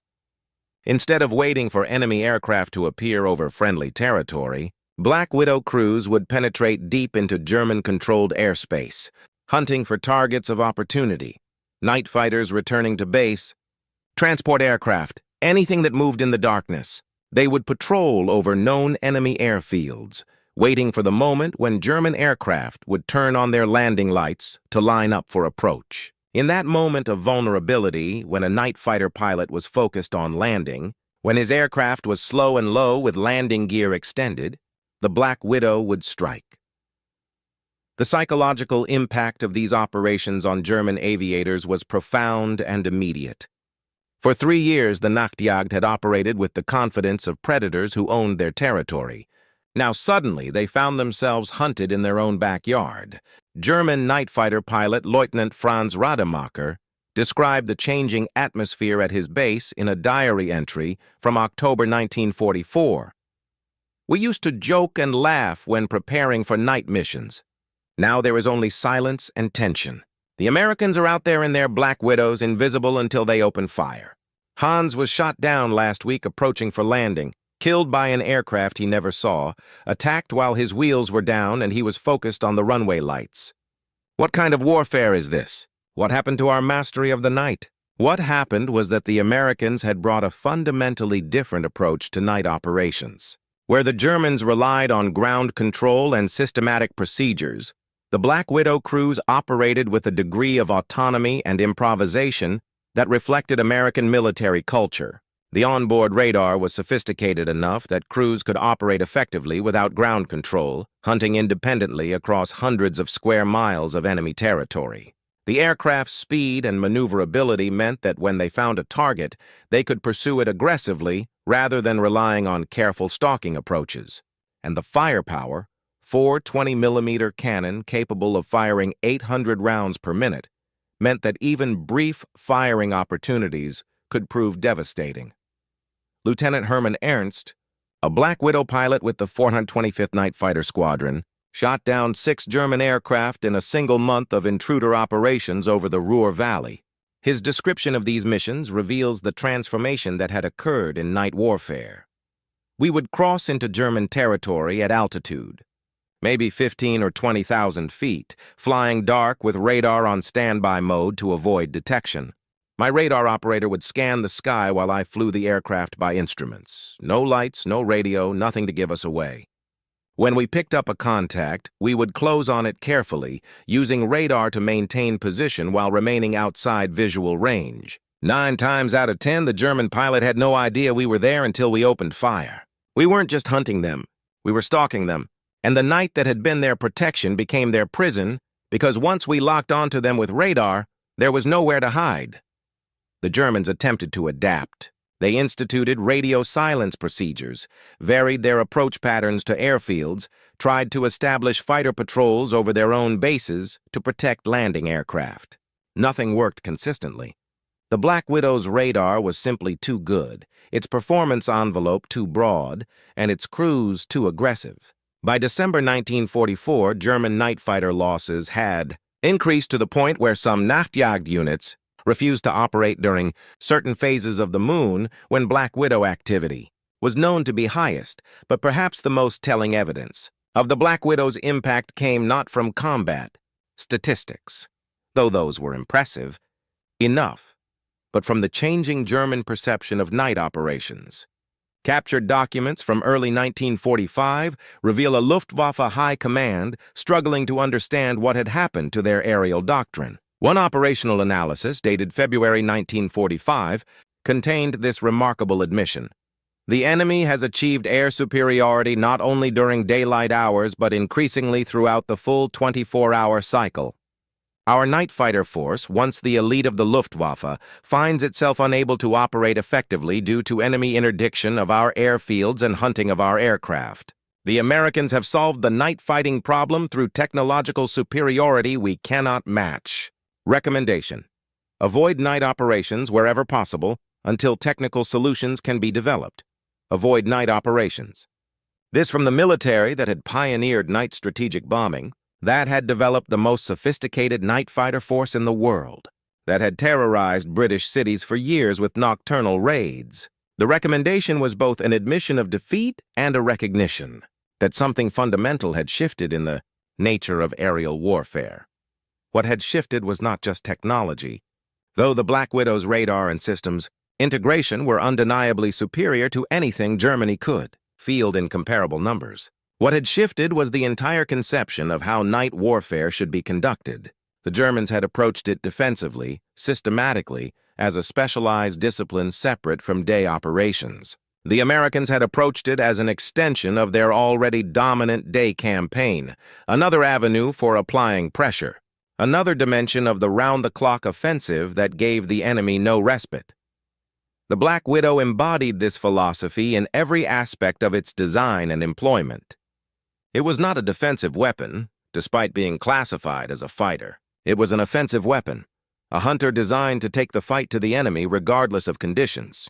When German pilots climbed into their Bf-110s or Ju-88s for night missions, they did so knowing that somewhere in the darkness, American crews were hunting them specifically, denying them the protection of night, transforming their previously safe operating environment into a battle space as dangerous as daylight skies.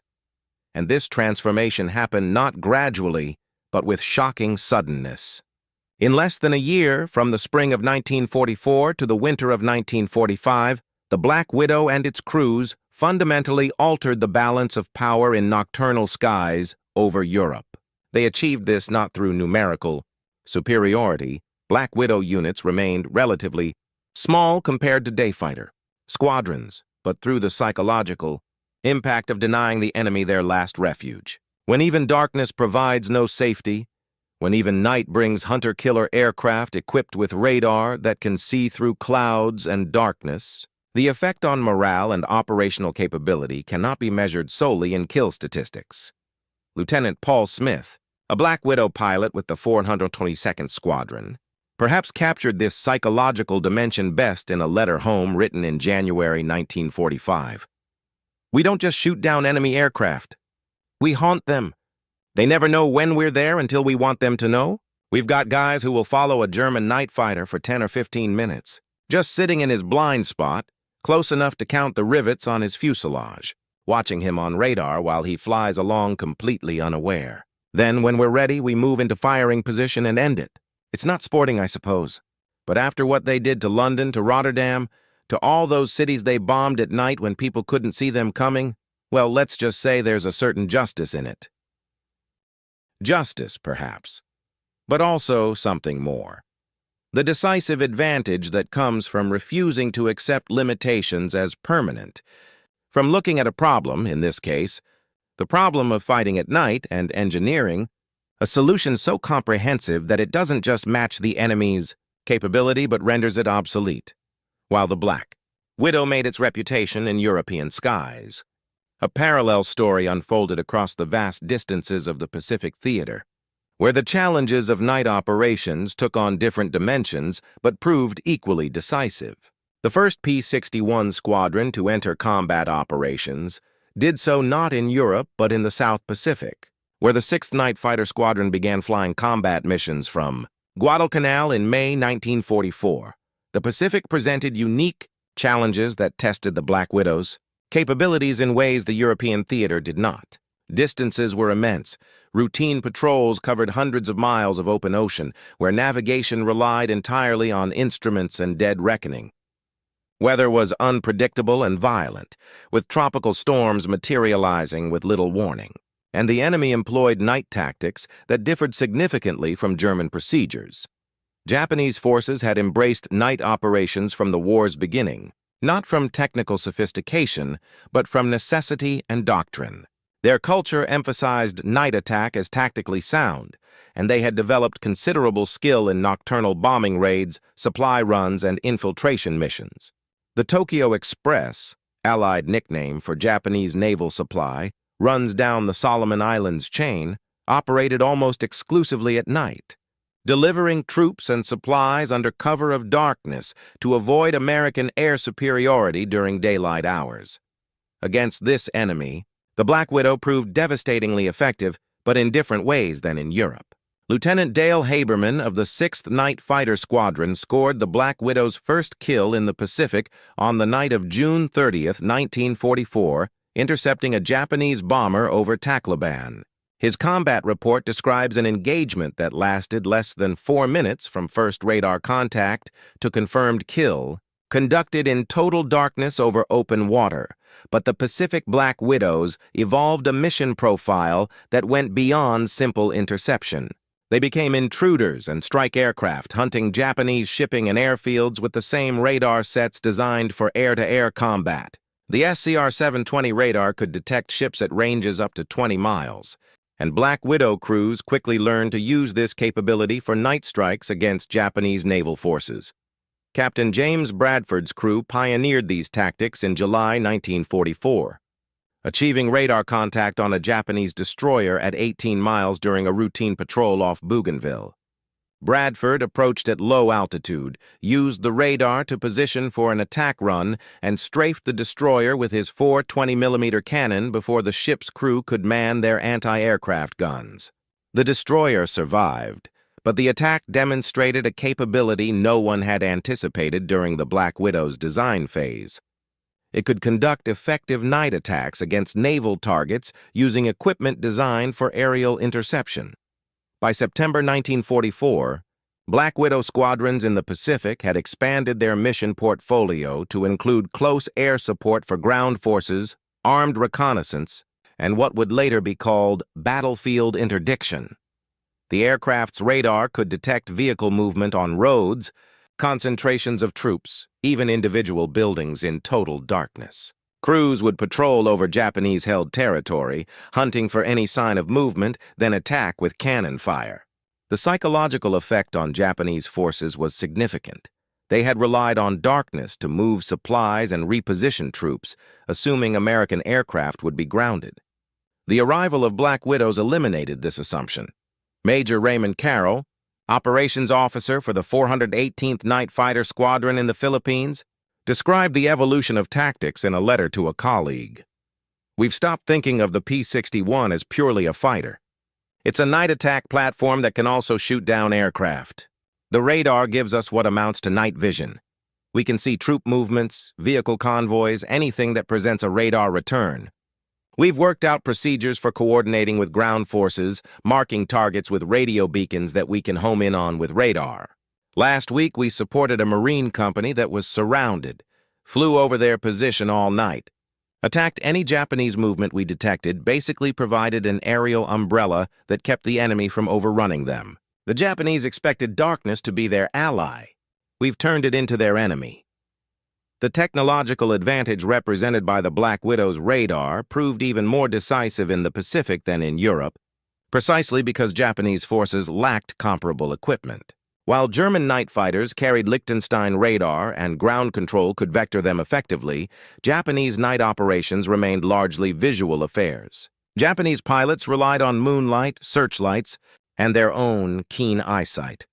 Traits that meant nothing against an enemy who could see electronically through any darkness, any weather, any condition. This disparity became tragically evident during the Philippines campaign of 1944-1945. As Japanese forces retreated from Manila and other captured cities, they attempted to conduct resupply missions and troop movements at night, assuming darkness would provide protection from American air attack. Black Widow squadrons systematically devastated these operations. Night after night, American crews would patrol over Japanese supply routes, detecting truck convoys with radar, attacking with cannon fire, destroying supplies and vehicles that Japan could not replace. Lieutenant David Wong, a Chinese-American radar operator with the 421st Night Fighter Squadron, kept a detailed diary during the Philippines campaign. His entry from January 15, 1945, provides insight into the routine nature of these operations and their cumulative effect. Third night mission this week over Route 9. Picked up 3 separate vehicle convoys on radar, total of maybe 20 trucks. Attacked all 3, destroyed or damaged at least 15 trucks. Japanese were stopped on the road when we found them. Probably thought they were safe since there was no moon and heavy clouds. They were wrong. Pilot says we've probably destroyed more trucks this month than our ordnance was designed to handle. Having to reload cannon ammunition twice per night because we're shooting so much? Intelligence officer tells us the Japanese garrison at Bataan is running out of food because we've cut their supply line. Hard to feel too sympathetic. The asymmetry of night combat in the Pacific reached its apex during the final months of the war, As Black Widow squadrons moved forward to bases in Okinawa and Iwo Jima, bringing them within range of the Japanese home islands. Intruder missions over Japan itself began in May 1945, with Black Widows penetrating Japanese airspace to hunt night fighters and attack airfields. The Japanese air defense system, already battered by months of B-29 raids and American fighter sweeps, proved completely unable to counter these nocturnal intrusions. Captain Ernest Thomas led one of these missions on July 12, 1945, a 7-hour patrol over southern Kyushu that resulted in 3 confirmed kills against Japanese aircraft attempting to take off from Kanoya Airfield. His mission report describes an operation conducted with complete impunity, established patrol pattern over the airfield at 2200 hours at 12,000 feet. Radar operator detected first target at 2317, aircraft taking off from the field. Closed to visual range and confirmed as enemy fighter. Destroyed with 3-second cannon burst immediately after takeoff. Aircraft crashed at end of runway. Japanese turned on searchlights, probably attempting to locate us. We simply moved out of the light cones and continued patrol. At 2344, detected second aircraft departing. Same result. At 0103, third aircraft attempted takeoff. By this time, they must have known we were there, but they had no way to find us and no way to stop us. Destroyed third aircraft and departed the area. Japanese never acquired us with searchlights or anti-aircraft fire. They were shooting blind while we could see them perfectly on radar. Shooting blind while we could see them perfectly. This sentence encapsulates the fundamental revolution the Black Widow represented. For the entire history of warfare prior to World War II, night had been the great equalizer. Darkness reduced all combatants to roughly equal states of limited visibility, negating technological advantages and forcing reliance on human senses. The Black Widow, more than any other weapon system of its era, broke this ancient equation. It gave one side the ability to see while the enemy remained blind, to hunt while the enemy could only hide. The statistical record of Black Widow operations in the Pacific supports this qualitative assessment. By war's end, P-61 squadrons in the Pacific Theater had achieved over 120 confirmed aerial victories against Japanese aircraft while losing only 2 Black Widows to enemy action, neither loss occurring during night operations. They had destroyed hundreds of ground vehicles, damaged dozens of ships, and provided close air support for countless ground operations. But beyond these quantifiable achievements, they had achieved something more significant. They had denied Japanese forces the use of night as cover for operations, extending American air dominance into the full 24-hour cycle. Inside the radar compartment of a P-61 Black Widow, Staff Sergeant Michael Chen sat facing backward, his face pressed against the rubber eyepiece of the SCR-720 radar scope, watching electronic ghosts materialize from the darkness. The scope was small, just 5 inches in diameter, displaying a plan position indicator that showed the aircraft at the center with range rings radiating outward. Targets appeared as bright spots, their position and distance visible at a glance to trained operators who had learned to read these electronic tea leaves. But the SCR-720 represented more than just a technical marvel. It symbolized a fundamental American approach to warfare that differed profoundly from that of adversaries and even allies. While Germany had developed radar technology independently and made significant advances, and Britain had pioneered its use for air defense, the American application of radar to offensive, night fighting embodied a distinctly American philosophy. The use of overwhelming technological superiority to change the rules of combat itself. The radar set in each Black Widow cost approximately $30,000, more than the complete production cost of 2 P-51 Mustang fighters. The training required to operate it effectively took months and required personnel with technical aptitudes far beyond what was needed for conventional aircraft crew positions. The maintenance demands were equally intensive.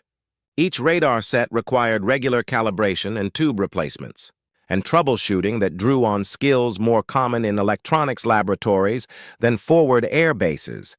Yet the Army Air Forces deemed this investment worthwhile, even necessary. The decision to field a weapons system, this expensive and complex, reflected confidence in American industrial capacity and technical education systems. No other nation in World War II could have produced the SCR-720 in the quantities required, not because others lacked the theoretical knowledge, but because they lacked the industrial infrastructure to manufacture precision electronic components by the thousands and the educational system to produce the technicians who could maintain them in the field. Sergeant Thomas McCarthy, a radar technician with the 427th Night Fighter Squadron, described the maintenance challenges in a letter to his brother in December 1944. Each radar set has maybe 200 vacuum tubes. Any one of them can fail, and when they do, the whole system goes down. We work 12-hour shifts, keeping these things operational, testing tubes, calibrating sweep circuits, adjusting antenna motors. It's like maintaining a radio station that happens to be flying through the air at 300 miles per hour while people shoot at it. But here's the thing, we keep them working. We've got spare parts, we've got test equipment, we've got manuals that actually explain how everything works. The Germans probably have radar that's just as good technically, but I'd bet money they can't keep as many sets operational as we can. That's the American advantage right there. Not that we're smarter, but that we've got the logistics and support to make complex technology actually work in combat. This observation cut to the heart of what the Black Widow symbolized. It was not merely an aircraft, but the visible manifestation of an entire industrial and logistical system that could design, manufacture, deploy, and maintain complex technology under combat conditions.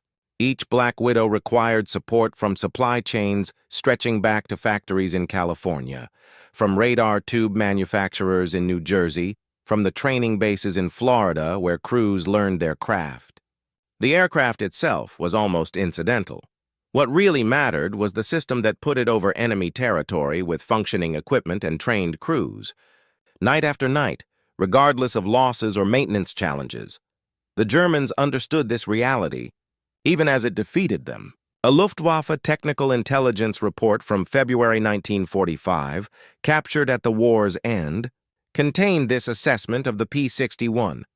The Black Widow represents not a technical breakthrough, but a manufacturing and logistics achievement. The aircraft incorporates no technology that we ourselves have not developed or could not develop.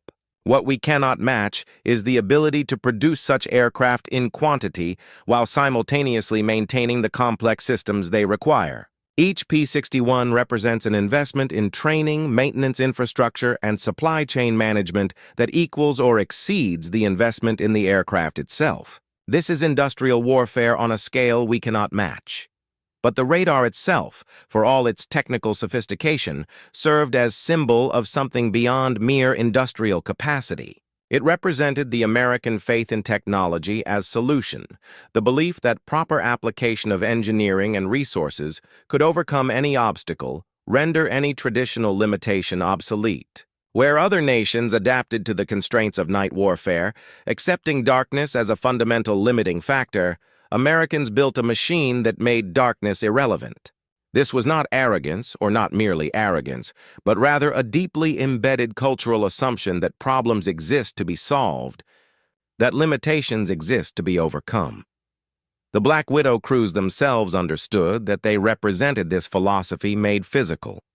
Lieutenant Robert Anderson, interviewed after the war about his experiences flying night combat missions over Europe, spoke to this point. We knew we had a technological edge. The radar, the aircraft performance, the training, it all added up to an advantage that felt almost unfair sometimes. We could see them and they couldn't see us. We could hunt them in conditions where they were helpless. But that edge didn't come from us being better pilots or braver men. It came from the system that built the aircraft, developed the technology, and trained us to use it. We were the pointy end of an enormous spear, and that spear was American industrial and technological power. When we shot down a German aircraft, we weren't defeating just that pilot. We were proving that our system was more effective than theirs. This systemic advantage manifested in countless small details that accumulated into decisive superiority. Black Widow squadrons received regular updates to radar equipment, improving performance and reliability. They had access to sufficient spare parts that maintenance crews could often repair damaged aircraft overnight. They benefited from operational analysis that systematically studied combat results and fed lessons learned back into training and tactics. They operated from bases with sophisticated facilities, radar calibration shops, electronics repair depots, comfortable quarters for crews who needed to be rested and alert for demanding night missions. Major Harold Smith, who commanded the 422nd Night Fighter Squadron from D-Day through the end of the war, described this support infrastructure in his post-war memoir. People focus on the aircraft and the technology, but what really made us effective was everything that supported the aircraft. We had dedicated maintenance crews who could tear down a radar set and rebuild it in hours. We had technical representatives from Northrop and from the radar manufacturers right there at our base, available to solve problems that stumped our regular mechanics.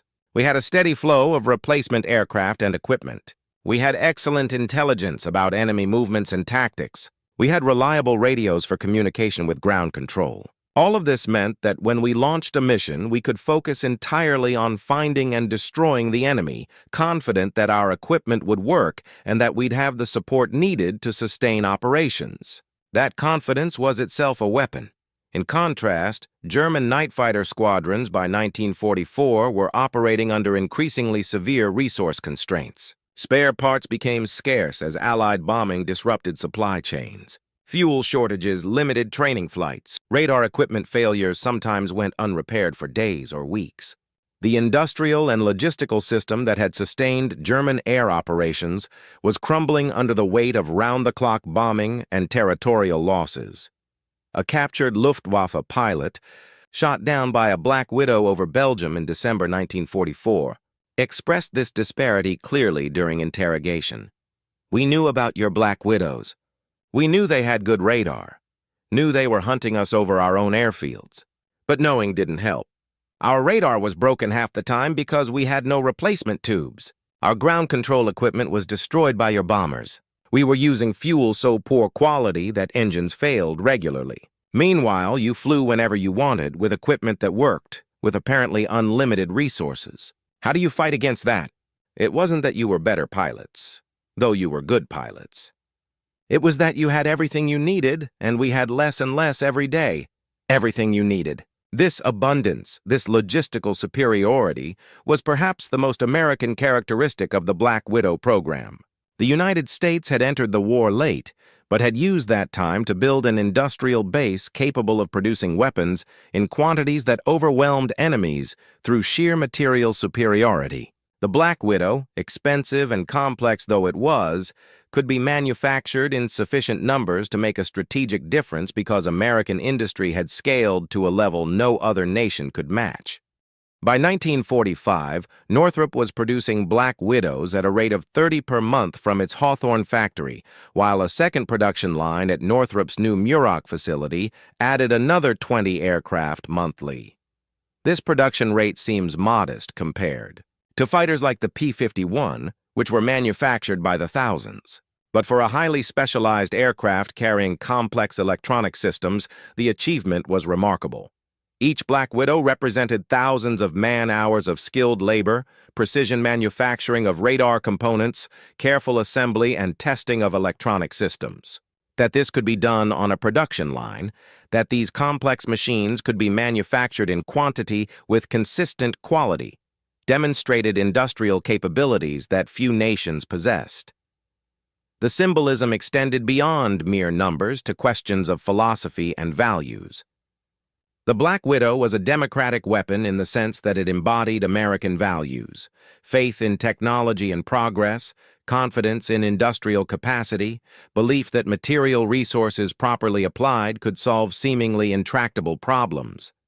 It was expensive, complex, and resource-intensive, criticisms that might condemn a weapon system in a society with limited resources. But in American context, these characteristics simply demonstrated willingness to invest what was necessary to achieve decisive results. Each Black Widow that lifted off on a night mission carried not just radar and cannon, but the accumulated weight of American industrial society. The factories that built it, the schools that educated its crew, the research laboratories that developed its systems, the supply chains that maintained it. When Staff Sergeant Chen peered into his radar scope and detected an enemy aircraft at 4 miles distance, he was not just seeing electronic echoes. He was seeing the fruit of an entire system dedicated to translating technological superiority into combat advantage. And the enemy saw it too, though from the other perspective.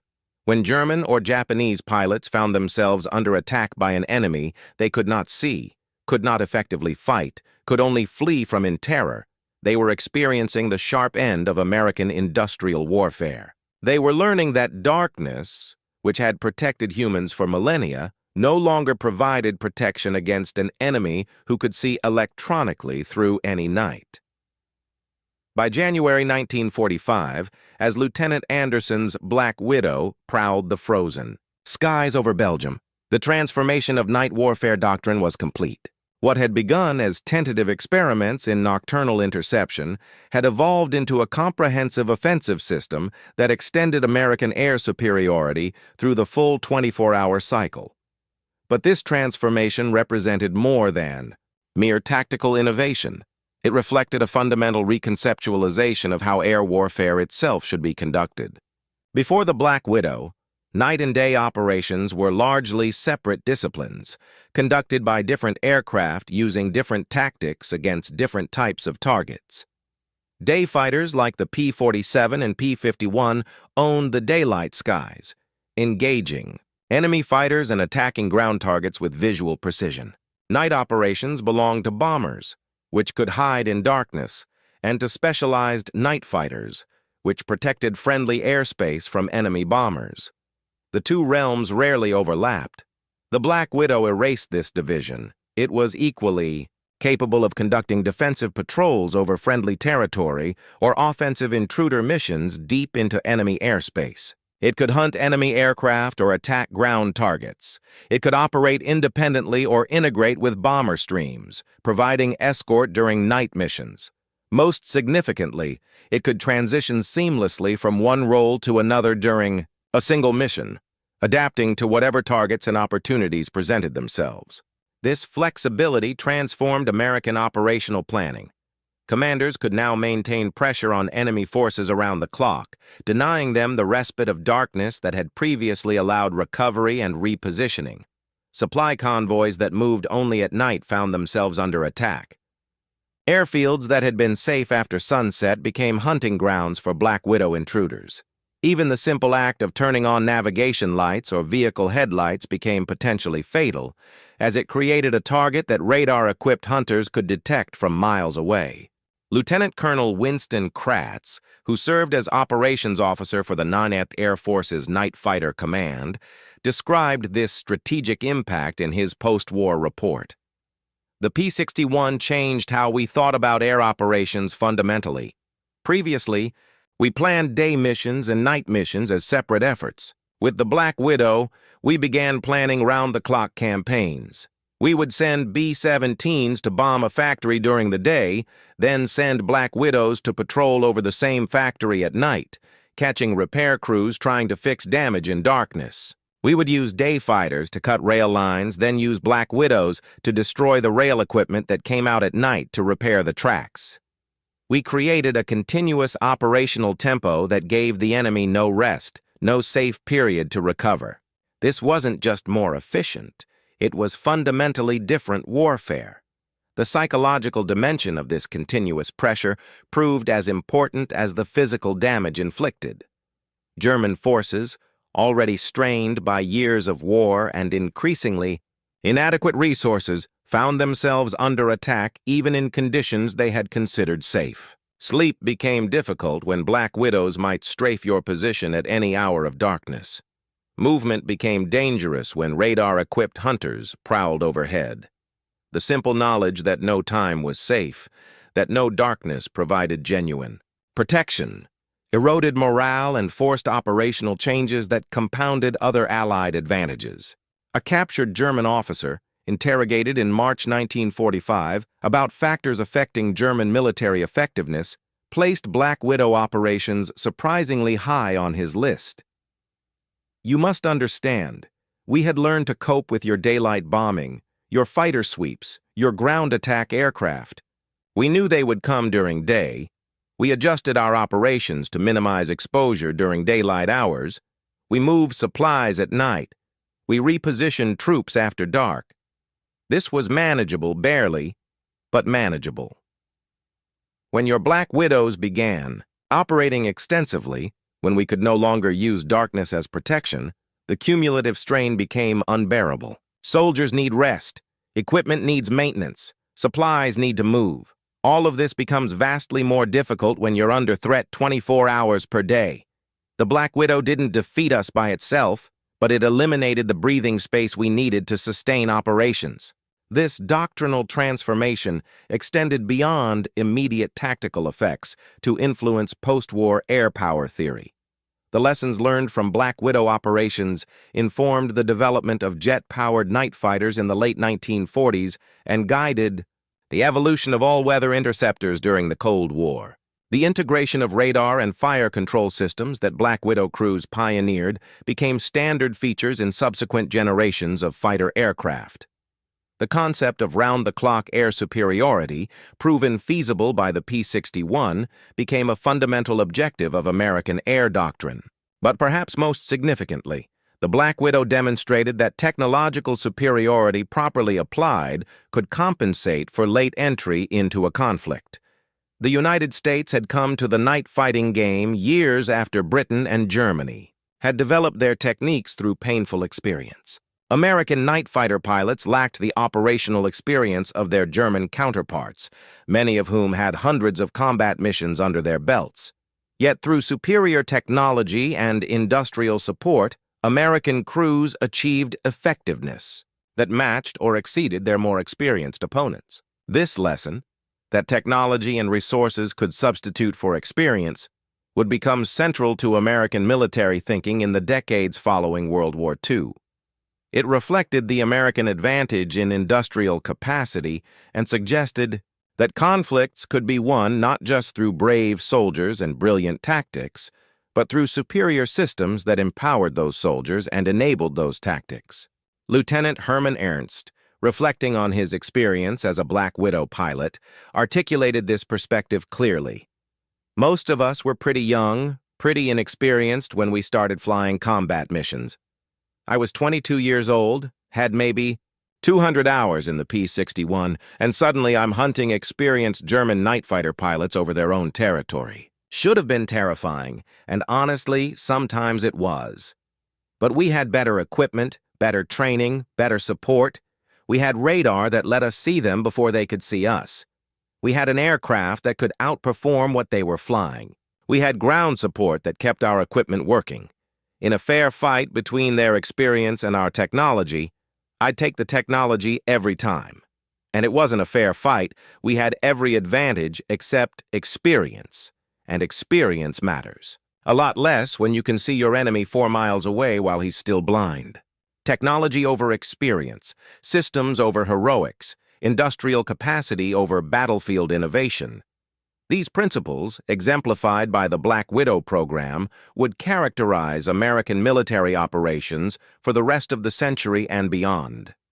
They reflected a uniquely American approach to warfare, one that leveraged the nation's strengths in manufacturing, technology, and organization to overcome opponents who might possess advantages in training, doctrine, or tactical innovation. Yet this technological superiority carried costs and risks that would become more apparent in later conflicts.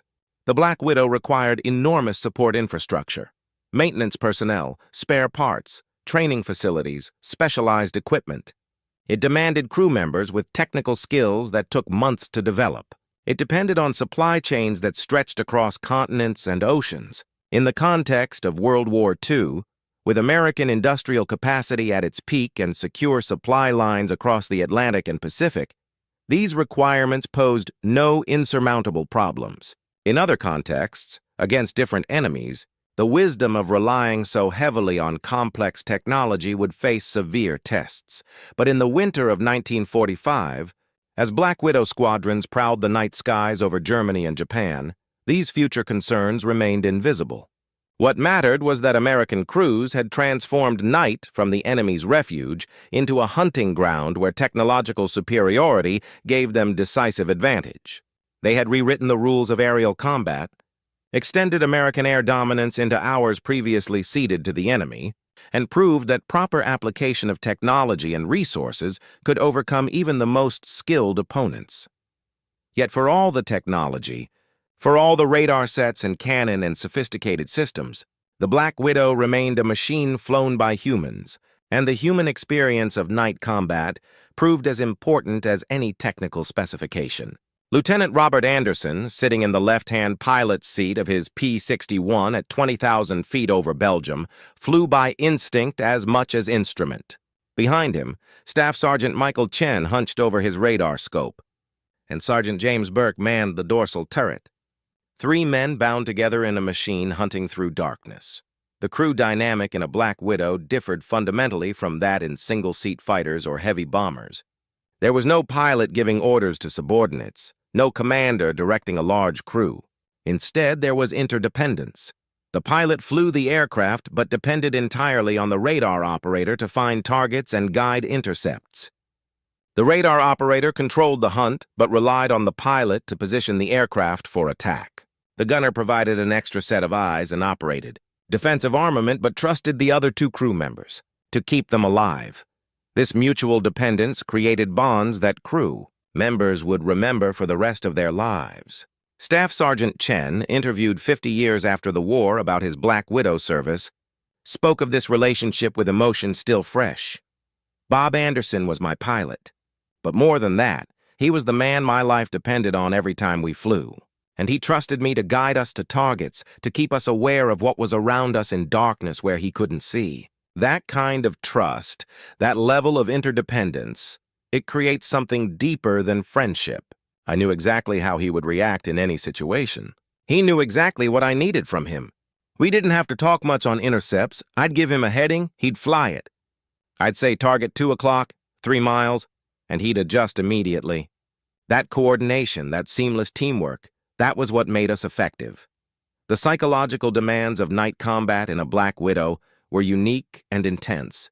Day fighter pilots could see their enemy, could judge distances visually, could rely on their eyes to warn them of danger. Black Widow crews operated blind most of the time, trusting instruments and radar, often closing to within a few hundred feet of enemy aircraft without visual contact. The darkness that protected them also isolated them, turning each mission into a journey through a void where only electronic displays and instrument needles connected them to reality. Lieutenant Paul Smith described the sensation in his diary. Flying at night is like being inside a black room where nothing exists except what your instruments tell you. You can't see the horizon, can't see the ground, sometimes can't even see your own wings. Everything is done by faith. Faith in your instruments, faith in your radar operator, faith that when you do finally see the enemy, your instincts will take over and you'll do what needs to be done. Some pilots can't handle it. The darkness gets to them, the sense of isolation and vulnerability. You have to learn to be comfortable being blind, to trust your equipment and training absolutely. If you can't do that, you'll never be effective as a night fighter pilot. Being comfortable being blind. This phrase captures something essential about the Black Widow crews. They had to suppress natural human instincts, overcome innate discomfort with darkness and blindness, and operate effectively in an environment where every evolutionary instinct screamed danger. They did this night after night, mission after mission, hunting enemies they often never saw until the moment they destroyed them. The strain of this operational tempo accumulated. While Black Widow missions typically lasted 3 to 5 hours, they required intense concentration throughout. Radar operators stared at their scopes until their eyes burned, watching for the telltale blips that indicated targets. Pilots flew tight formation on instruments in darkness, sometimes in weather that would have grounded day operations, maintaining position on other aircraft they couldn't see. Gunners scanned darkness for threats that might materialize without warning. And all 3 crew members did this while knowing that enemy fighters might be hunting them, that they might suddenly transition from hunter to hunted with no warning except a burst of cannon fire. Major Harold Smith, who commanded a Black Widow squadron for over a year, saw the psychological toll this took on his crews. We lost men to combat, yes, but we also lost them to exhaustion and stress. Night combat is uniquely draining because you never fully relax. In a day fighter, when you're not engaged with the enemy, you can look around, enjoy the view, let your mind wander a bit. In a night fighter, every moment requires attention. You're constantly checking instruments, scanning the darkness, listening to your radar operator, preparing for an engagement that might come at any moment. After 3 or 4 hours of that level of intensity, men would land physically and mentally exhausted. We tried to limit crews to 3 or 4 missions per week, but during busy periods, we flew every night. You could see the strain building, men getting quieter, more withdrawn, jumpier. We had to rotate crews out regularly, give them time to recover, or they'd break down. Yet despite these pressures, or perhaps because of them, Black Widow crews developed fierce pride in their work and their aircraft. They were specialists, conducting missions that few others could perform, operating equipment that represented the cutting edge of military technology. They knew they were making history, proving that night need not belong to the enemy, that American technology and training could overcome even the darkness itself. Sergeant James Burke, a gunner with the 422nd Squadron, captured this pride in a letter home. "We're doing something nobody else can do. When we take off on a night mission, we're going places and doing things that would be impossible for anyone else. We're hunting in total darkness, finding enemies nobody else could find, destroying them before they even know we're there. It's dangerous, it's exhausting, but it's also the most important work I've ever done. Every enemy aircraft we shoot down is one that won't bomb our troops or kill our guys. Every supply convoy we destroy is material the Germans won't have for the next battle. We're making a difference, and we know it. That keeps you going when you're tired and scared and just want to be somewhere safe. Making a difference." This sense of purpose, of contributing meaningfully to the war effort, sustained crews through the demands and dangers of night operations. They were not merely flying missions, they were writing a new chapter in the history of aerial warfare, proving capabilities that skeptics had doubted, transforming the night from enemy sanctuary into a battle space where American technological superiority could be brought to bear decisively. Bonds formed between Black Widow crew members often lasted decades after the war. Annual reunions brought together men who had shared cockpits and radar compartments, who had hunted through darkness together, who had trusted each other with their lives in circumstances most people could never imagine. At these gatherings, the stories would flow. The night they caught 3 enemy aircraft in one mission. The time the radar failed and they had to navigate home by dead reckoning across 500 miles of enemy territory. The moment they realized an enemy fighter was stalking them and had to become the hunted, reversing the situation through superior tactics and technology. But beneath the camaraderie and the war stories lay deeper memories. The friends who didn't return from missions, the near misses when cannon shells passed within feet, the slow realization that they had survived something many others hadn't. Lieutenant Anderson asked decades later what he remembered most vividly about his Black Widow service. Paused long before answering. "The loneliness. You're up there in total darkness, 3 men in a machine, hunting enemies who are hunting you, and you're completely alone. Nobody can help you if things go wrong. You succeed or fail based entirely on your crew's skill and your equipment's reliability. And you carry that weight every time you climb into the cockpit, knowing that this might be the night your luck runs out. But you climb in anyway, because that's the job. Because your country needs you to own that night. Because if you don't do it, nobody else will."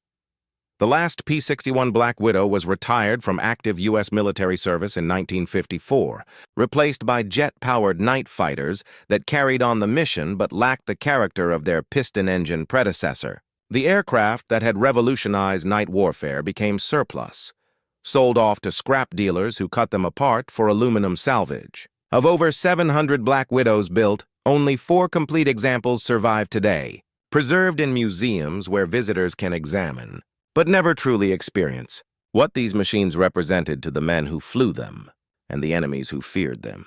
Yet, the legacy of the Black Widow extends far beyond preserved airframes and museum exhibits. The aircraft fundamentally transformed aerial warfare doctrine, proving that night could be not merely contested, but dominated through proper application of technology and tactics. Every modern all-weather fighter, every night-capable attack aircraft, every system that allows military operations regardless of darkness or conditions traces its conceptual lineage back to the P-61 and the crews who proved such capabilities were possible. But perhaps more significantly, the Black Widow embodied a moment in American history when industrial capacity, technological innovation, and national will converged to produce weapons systems that overwhelmed enemies through sheer superiority of means. The aircraft was expensive, complex, and demanding, characteristics that might have prevented its adoption by nations with limited resources. But America in World War II possessed resources that seemed unlimited, industrial capacity that appeared boundless, and confidence that proper application of technology could solve any problem, overcome any obstacle. This was the America that Lieutenant Anderson represented when he hunted through the darkness over Belgium on that January night in 1945, an America that refused to accept limitations as permanent, that looked at the problem of fighting at night and built a machine to make darkness irrelevant. It was an America that believed, correctly in this instance, that superior systems could defeat more experienced opponents, that industrial strength translated directly into combat effectiveness, that investing resources in technological superiority would pay decisive dividends. The Germans who heard the Black Widow's engines in the darkness above them, who died without ever seeing their killer, learned this lesson in the harshest possible way. They learned that their experience and skill, their proven tactics and hard-won expertise meant little against an enemy who could see through darkness while they remained blind. They learned that industrial warfare, properly conducted, overwhelmed even the most capable defenders. They learned that America's entry into the war brought not just additional forces, but a different kind of warfare entirely, one that leveraged technology and resources to create advantages that tactical brilliance couldn't overcome. And the Black Widow crews themselves, those young men who climbed into their aircraft night after night to hunt through darkness, understood they were participating in something historically significant. They were not merely fighting a war. They were demonstrating that American power, properly applied, could transform the nature of warfare itself. They were proving that the nation that controlled the skies at noon could also own the midnight, that darkness need not protect the enemy. That night, fighting was not a specialized niche, but another dimension of comprehensive air superiority. When the sun rose over Belgium on January 18, 1945, Lieutenant Anderson's Black Widow had returned safely to base. Its mission successful, its crew exhausted but satisfied. Below, German forces counted their losses from another night of American predation, another night when darkness provided no protection, no respite, no refuge. They prepared for another day of American daylight bombing, daylight fighter sweeps, daylight ground attack, knowing that when the sun set, the Black Widows would come again, hunting through darkness, denying them even the temporary sanctuary of night. This was America's gift to its allies and its curse upon its enemies. The transformation of war into a round-the-clock affair, a continuous application of pressure that ground down resistance through sheer relentless weight of technological and industrial superiority. The Black Widow was the nocturnal embodiment of this doctrine, the night-hunting predator that complemented the daylight swarms of Mustangs and Thunderbolts, fortresses and liberators. In the end, the P-61 Black Widow mattered not just for what it destroyed, though its kill record was impressive, but for what it represented. American power projection into every dimension of warfare. American technological superiority made manifest. American industrial capacity deployed to overcome any limitation. It was a weapon of its time, built for a specific war against specific enemies, but it symbolized something eternal about the American way of warfare. Identify the problem, engineer the solution, manufacture it in quantity, deploy it decisively. The Germans never saw the Black Widow coming because they couldn't see in the dark. And by the time they understood what hunted them, it was far too late. The night that had been their refuge became their prison, and the darkness that had protected them became the medium through which American technology tracked them remorselessly to destruction. This was the revolution the Black Widow brought. Not merely a better night fighter, but a fundamental reconceptualization of what night warfare could be when approached with American resources, American technology, and American determination to accept no limitation as permanent. And on that frozen January night over Belgium, as Lieutenant Anderson turned his Black Widow toward home after another successful hunt, the lesson was written once again in the wreckage of German aircraft scattered across the dark countryside below. The night belonged to those who could see through it, and America had built a machine that saw perfectly in darkness where others saw nothing at all.